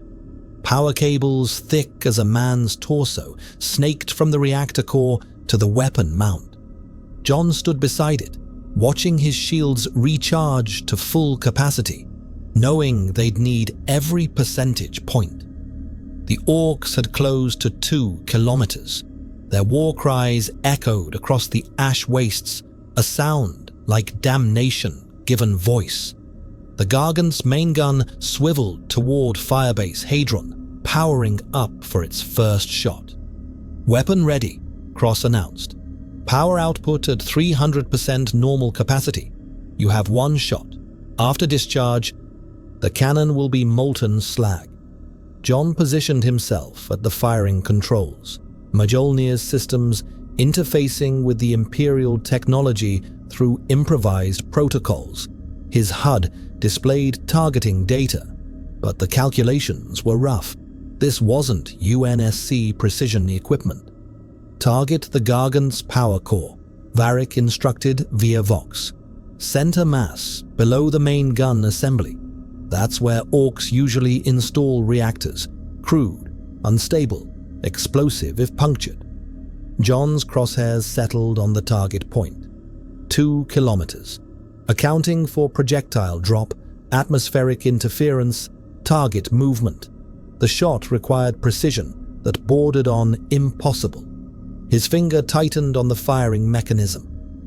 For every soldier who died believing change was impossible, he said quietly. For every person who deserves better than endless war, he fired. The plasma cannon screamed. Pure energy erupted from the barrel in a lance of sun-bright fury. John's shields flared incandescent, absorbing backwash that would have vaporized an unprotected human. His HUD went white. Warning screamed. The world became light and heat and the smell of ozone. Then the Gargant's power core detonated. The explosion was visible from orbit, a mushroom cloud of green-tinged fire that rose like a funeral pyre for orcish ambition. The shockwave hit Firebase Hadron 5 seconds later, a wall of force that shattered windows and knocked guardsmen from their feet. When the smoke cleared, the Gargant was gone. In its place, a crater and burning wreckage. The Orc War stopped. 5,000 greenskins stared at the space where their god engine had stood. Then, predictably, they turned on each other, roaring challenges, fighting to establish who would lead now that their symbol of power was ash. The Firebase's defenders watched in stunned silence as the Orc army tore itself apart. John lowered himself from the weapon mount, armor smoking, shields completely depleted. Cross approached immediately, Mechadendrites scanning for damage. Remarkable. Your shields absorbed energy equivalent to 3 direct plasma hits. The technology is... It worked, John interrupted, exhausted. That's what matters. Mordrin approached slowly, his skull helm reflecting firelight from the distant explosion. He stood before John for a long moment, then did something John hadn't expected. He removed his helmet. The face beneath was scarred, severe, marked by decades of warfare. But the eyes held something new. Not acceptance, not quite respect, but the beginning of understanding. You were right, Mordrin said quietly. Not about everything, but about this. About trying something different when old methods fail. He paused. The Emperor teaches that faith without works is empty. Perhaps your works prove faith I had not recognized. Or maybe, John replied carefully, faith and reason aren't enemies. Maybe they're supposed to work together. Mordrin replaced his helmet without answering, but when he spoke again, his tone had shifted fractionally. Inquisitor Vex, I recommend Master Chief John 117 be designated Provisional Imperial Asset. His methodology is irregular, but his loyalty to humanity's survival appears genuine. Vex nodded slowly. Agreed. Master Chief, you're being reassigned. My personal command, reporting directly to me. Your mission, teach Imperial forces your tactical doctrine. Show them what you showed us today. And if I refuse, then you watch soldiers die using methods you could have improved. Your choice. It wasn't really a choice. It had never been a choice. I accept, John said. Above Firebase Hadron, the ash clouds parted briefly, revealing stars. Cold, distant, uncaring, but still burning. 3 months. That's how long John had been in the 41st Millennium when the summons came from Terra itself. 3 months of training Imperial Guard regiments in UNSC tactical doctrine, watching casualty rates drop, seeing soldiers survive battles they should have lost. 3 months of Mechanicus collaboration, of wary respect from Space Marine chapters, of inquisitorial oversight that never quite trusted but couldn't deny results. 3 months of wondering if he'd ever see home again. The inquisitorial frigate translated from the warp into Terra's system, with the usual violence of reality reasserting itself. John stood in the observation deck, staring at humanity's cradle world through reinforced viewports. Earth, but not his Earth. This Terra was a planet-sized monument to 10,000 years of endless war, continents buried under hive cities, oceans poisoned by millennia of industry, the Imperial palace dominating the landscape like a golden tumor. Inquisitor Vex stood beside him, her augmetic eyes reflecting Terra's dying light. The High Lords want to meet you. Unprecedented. They don't acknowledge individual soldiers, only strategic assets and potential threats. Which am I? John asked. Both. She turned to face him fully. 3 months ago, you were a prisoner. Now you're something the Imperium hasn't seen in 10,000 years. Proof that humanity can still innovate, that we're not merely scavenging our ancestors' achievements. The High Lords are terrified of what that means, because it challenges their authority, because it challenges their worldview. Vex's voice carried weight. The Imperium functions on acceptance. We accept that technology is lost. We accept that progress is impossible. We accept that we're slowly dying, and the best we can do is delay extinction. You don't accept any of that, and your methods prove acceptance wrong. The frigate descended toward Terra's surface, passing through orbital defense platforms that could sterilize continents. John saw defense lasers that could crack moons, battle stations crewed by millions, and everywhere, the Imperium's scale crushed individual significance into dust. They landed at the Imperial Palace's outer district, a space so vast that entire hive cities could fit within its walls. Mechanicus delegates waited at the landing platform, Magos Cross among them, his mechadendrites practically vibrating with suppressed data. Master Chief, Cross's synthesized voice carried unusual urgency. Private communication required immediately. Vex nodded permission. John followed Cross into a shielded chamber where electronic surveillance couldn't penetrate. The Magos sealed the door and activated privacy protocols before speaking. I have discovered something the Fabricator General cannot know, something that contradicts 10,000 years of Mechanicus doctrine. His augmetic eyes dimmed to their lowest setting. Your armor's reactor. I analyzed its radiation signature, compared it against archival data from pre-Imperial technology. And it matches perfectly. Cross's mechadendrites trembled. Your MJOLNIR armor uses the same fundamental fusion principles that humanity developed during the dark age of technology, before the age of strife, before the Imperium. He leaned closer. You're not from another universe, Master Chief. You're from an alternate timeline, a version of humanity that never fell, that never suffered through Old Night, never lost its technology, never required the Emperor's salvation. The words hung in the air like a death sentence. John processed the implications. If that's true, everything the Mechanicus teaches is wrong. Technology isn't divine mystery. It's recoverable knowledge. The Emperor isn't humanity's only savior. He's one solution among many possible paths.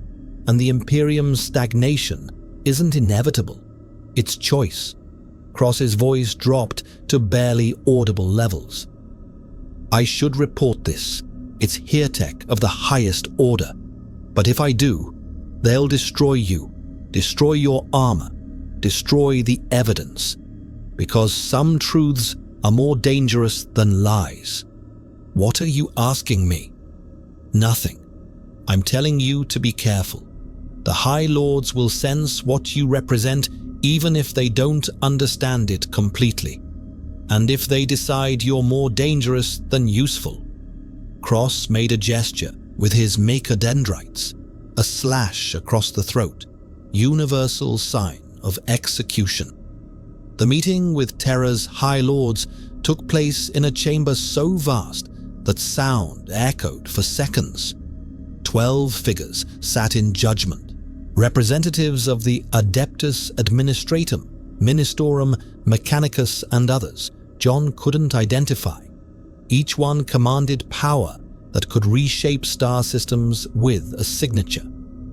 The Lord Commander Militant spoke first, his voice amplified by Vox systems.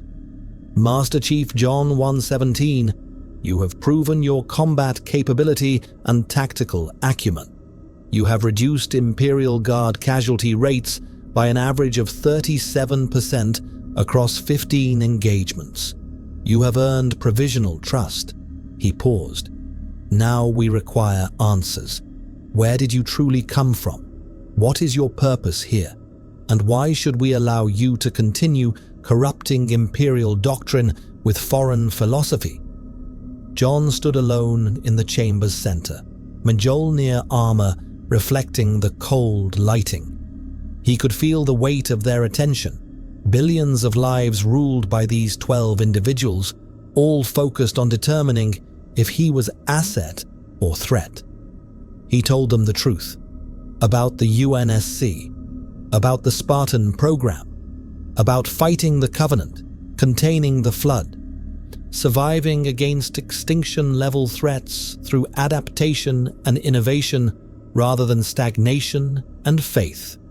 He told them about a humanity that hadn't fallen, that had continued advancing, that had faced annihilation and won. The High Lords listened in silence. When he finished, the Fabricator General spoke, his voice more machine than human. Your claims are impossible. Humanity cannot advance without the Omnissiah's blessing. Technology cannot function without proper ritual. What you describe is fantasy or heresy. Possibly both. It's neither, John replied. It's proof that humanity's potential isn't exhausted, that you could be more than you are. We do not require lectures from outsiders, the Ecclesiarch snapped. The Emperor's vision guides us, faith sustains us. Your foreign philosophy threatens both. Then my philosophy threatens stagnation and despair. John's voice carried across the chamber. I've spent 3 months in your Imperium. I've seen soldiers die because doctrine forbids adaptation. I've watched people accept suffering because faith demands it. I've witnessed an empire spanning 1 million worlds that's slowly dying because it's terrified of change. The chamber erupted in outrage. Voices overlapped, demanding his execution, his silence, his submission. But the Lord Commander raised a hand, and silence fell. Your words border on sedition, but your results speak louder than doctrine. He leaned forward. We offer you a choice, Master Chief. Accept formal integration into Imperial service. Work within our structure, teaching your methods while respecting our traditions. Or refuse and return to wherever you came from, if such a place exists. And if I choose neither, then you become an enemy of the Imperium, hunted across every world we control. No sanctuary, no mercy, no escape. John looked up at the 12 High Lords, at the representatives of an empire built on suffering and sustained by desperation. He thought about the soldiers he'd trained, the lives he'd saved, the small changes rippling outward. He thought about home, if it still existed, if he could ever return. I accept integration, he said finally, but on one condition. You actually listen when I tell you things can be better. Not just different, better. The Lord Commander's expression was unreadable. That condition violates 10,000 years of Imperial tradition. Then maybe it's time for new traditions. For 10 seconds, the chamber held its breath. Then the Lord Commander nodded once. Agreed. You will serve as the Imperium's first tactical innovation specialist, answering to the Lord Commander directly. Your mission: prove that adaptation and faith can coexist. Fail, and you prove the opposite. I won't fail, John said. Everyone fails eventually in the 41st millennium. The Lord Commander's voice carried exhausted truth. The question is whether your failure costs more than your success achieves. Time will tell. The audience ended.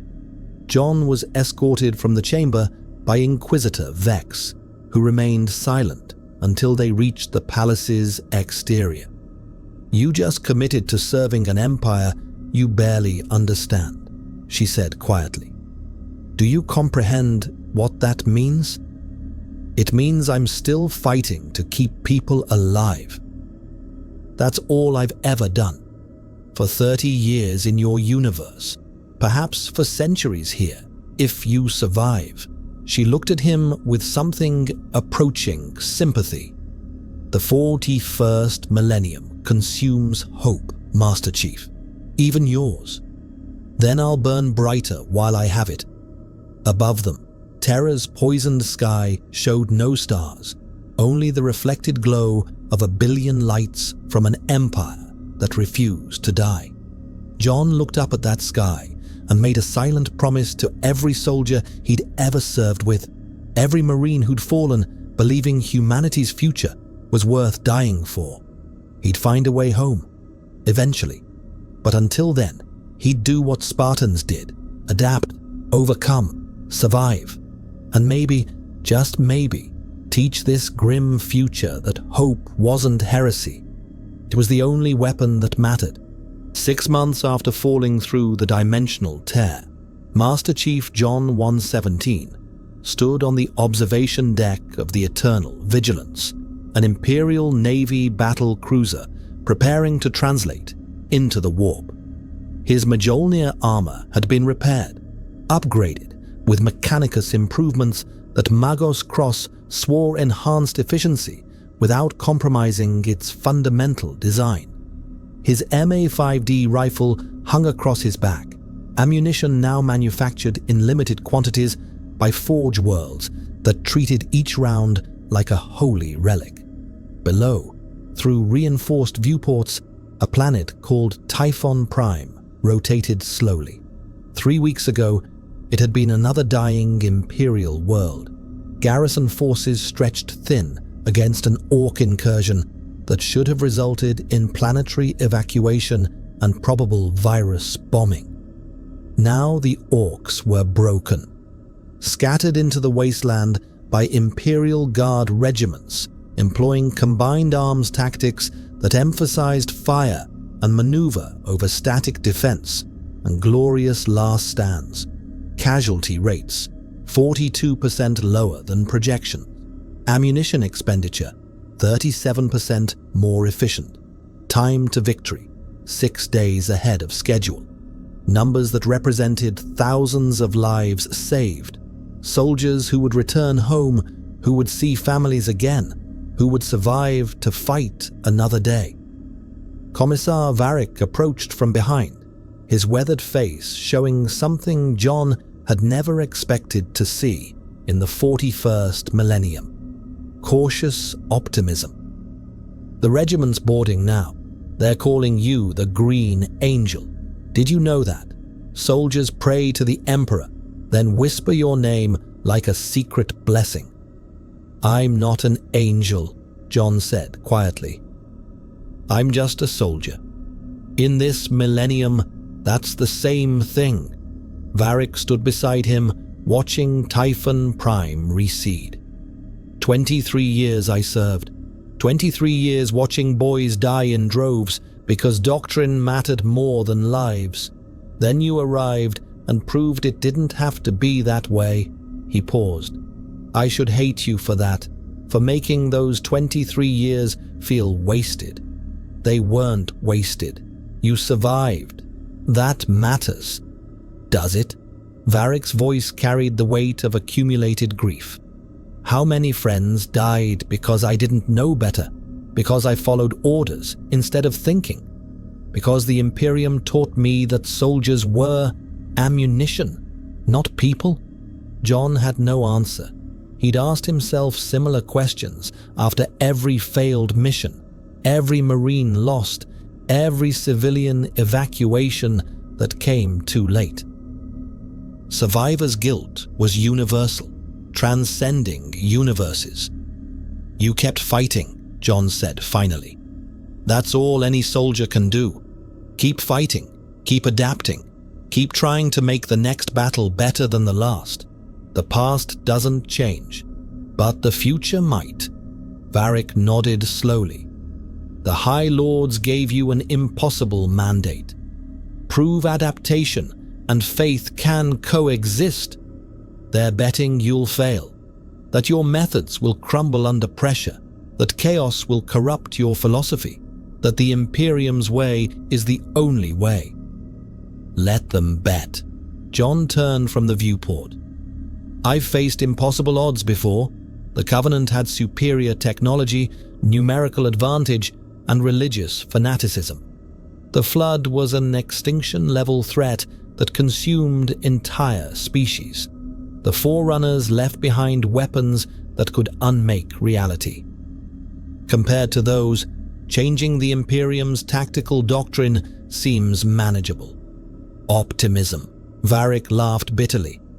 Another thing that shouldn't exist here, but does, because you refuse to accept this universe's rules. Chaplain Mordrin emerged from the shadows.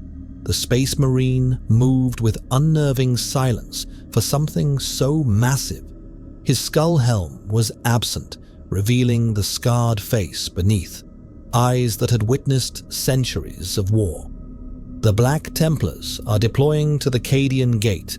Warmaster Abaddon's 13th Black Crusade approaches, the largest chaos offensive in Millennium. High Command requests your tactical assessment. Assessment. You'll fight like you always do, John said bluntly.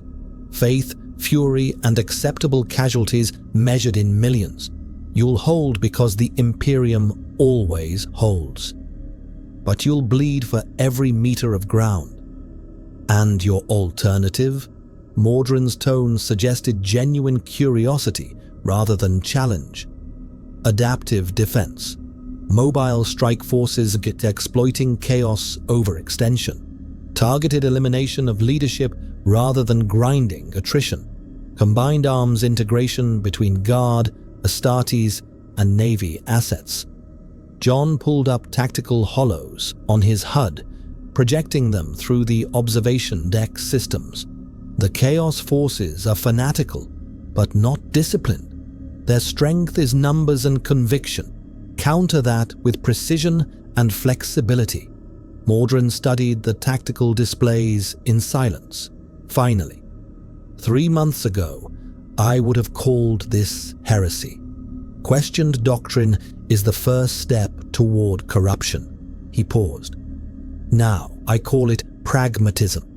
The Emperor teaches that faith without works is empty. Your works prove faith I had not recognized. Faith that humanity can still evolve, still adapt, still become more than yesterday's survivors. That's not what I'm teaching, John said.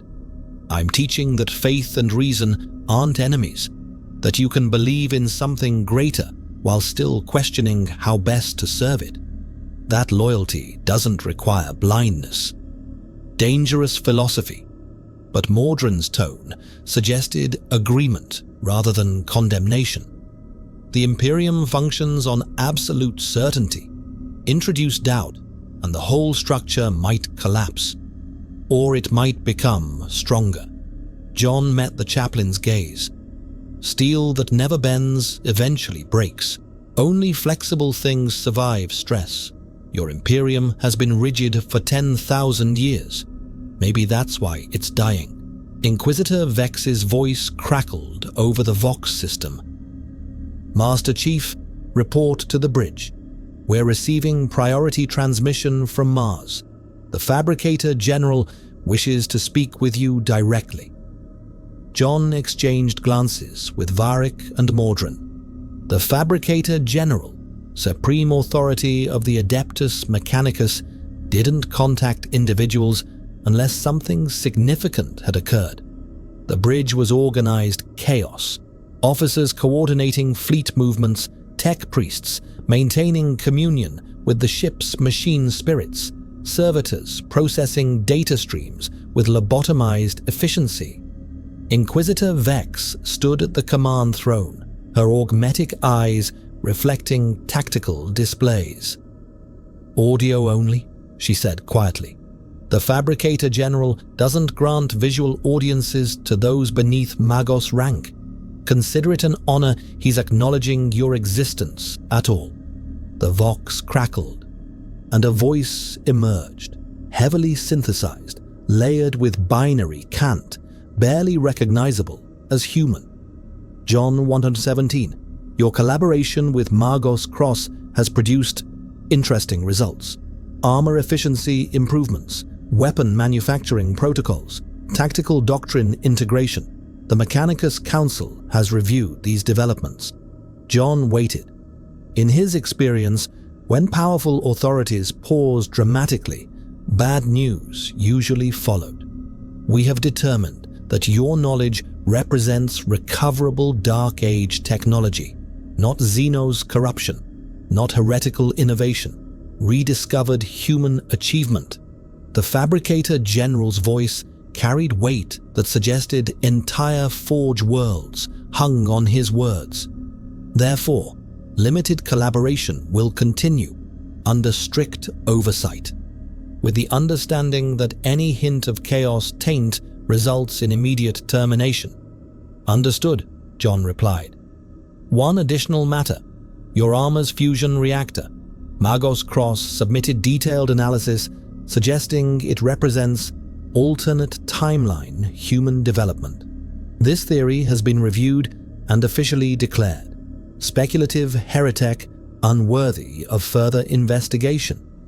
The emphasis on officially suggested layers of meaning. However, unofficially, the Mechanicus acknowledges that humanity's potential may exceed current understanding. Continue your work, Master Chief. But remember, some truths are too dangerous to speak aloud. The transmission ended. Vex turned to John, her expression unreadable. The Fabricator General just gave you implicit permission to challenge Mechanicus doctrine, while simultaneously warning you to maintain plausible deniability. That's unprecedented. Also terrifying. Why terrifying? Because it means the Mechanicus sees you as either humanity's salvation or its damnation. They're keeping options open until they determine which. She moved closer, voice dropping. You've changed things, Master Chief. In 6 months, you've altered tactical doctrine, challenged religious dogma, and proven that questioning doesn't equal corruption. But change breeds enemies. The ecclesiarchy views you as potential heretic. Conservative factions within the High Lords want you eliminated. Chaos cults probably have your name on recruitment lists. Let them come, John said simply. I've spent my entire life being hunted by things that wanted to kill humanity. This isn't different. It's exactly different. Vex's augmetic eyes focused intently. Your previous enemies wanted humanity dead. Your new enemies believe they're saving humanity by killing you. They act from conviction, not malice. That makes them infinitely more dangerous. The eternal vigilance shuddered as its warp drives engaged. Reality tore like wet paper, and the ship plunged into the immaterium, the dimension of madness and demons, where faster-than-light travel was possible, and sanity was optional.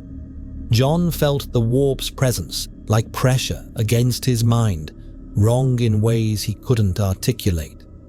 Varric gripped a support rail, face pale. Never gets easier. The warp always feels like it's watching, judging, waiting. Mordrin's expression remained stoic, but his hand rested on his Crozius. The Imperium hungers for all souls. Only faith protects us during transit. John's MJOLNIR armor registered energy fluctuations that shouldn't exist, probability distortions, temporal inconsistencies, whispers that existed between thought and sound. The warp was everything Oni's theoretical xenobiology division had theorized impossible physics could achieve, made manifest and malevolent. "How long until we reach Cadia?" John asked. 3 weeks if the warp permits, Vex replied. Or 3 hours, or 3 years. Time is negotiable in the Immaterium. 3 weeks to prepare for the largest chaos offensive in millennia. 3 weeks to prove that his methods worked on strategic scales, not just tactical skirmishes. 3 weeks to determine if one soldier from a dead universe could change 10,000 years of Imperial doctrine. John looked through the observation port at the swirling madness of the warp, colors that didn't exist, shapes that hurt to perceive, the screaming silence of a dimension that hated reality itself. Somewhere beyond that nightmare, Cadia stood defiant. The fortress world that had held against chaos for 10,000 years. The place where the Imperium's future would be decided. He'd faced extinction before and won through adaptation, courage, and refusal to accept predetermined outcomes. The 41st Millennium offered only despair and inevitable defeat, but John 117 had never accepted inevitability, and he wouldn't start now. In the grim darkness of the far future, there was only war. But maybe, just maybe, there could be something else too. Something the Imperium had forgotten how to recognize. Hope. Not the naive belief that everything would be fine, but the stubborn conviction that tomorrow could be better than today, that soldiers deserved more than glorious death, that humanity's potential wasn't exhausted. One Spartan, one soldier, one man who refused to let the darkness win. Against the weight of 10,000 years, it should have been meaningless. But meaning was something you created through action, not something granted by history. John checked his rifle one final time, felt the familiar weight of MJOLNIR armor, and prepared for the battles ahead. Cadia was waiting. The Imperiums was watching. And somewhere across dimensional barriers and shattered realities, home still existed. He'd find his way back eventually, but first, he had work to do. The Emperor protects, they said. Maybe, but Master Chief John 117 protected too. And in the 41st Millennium, that would have to be enough.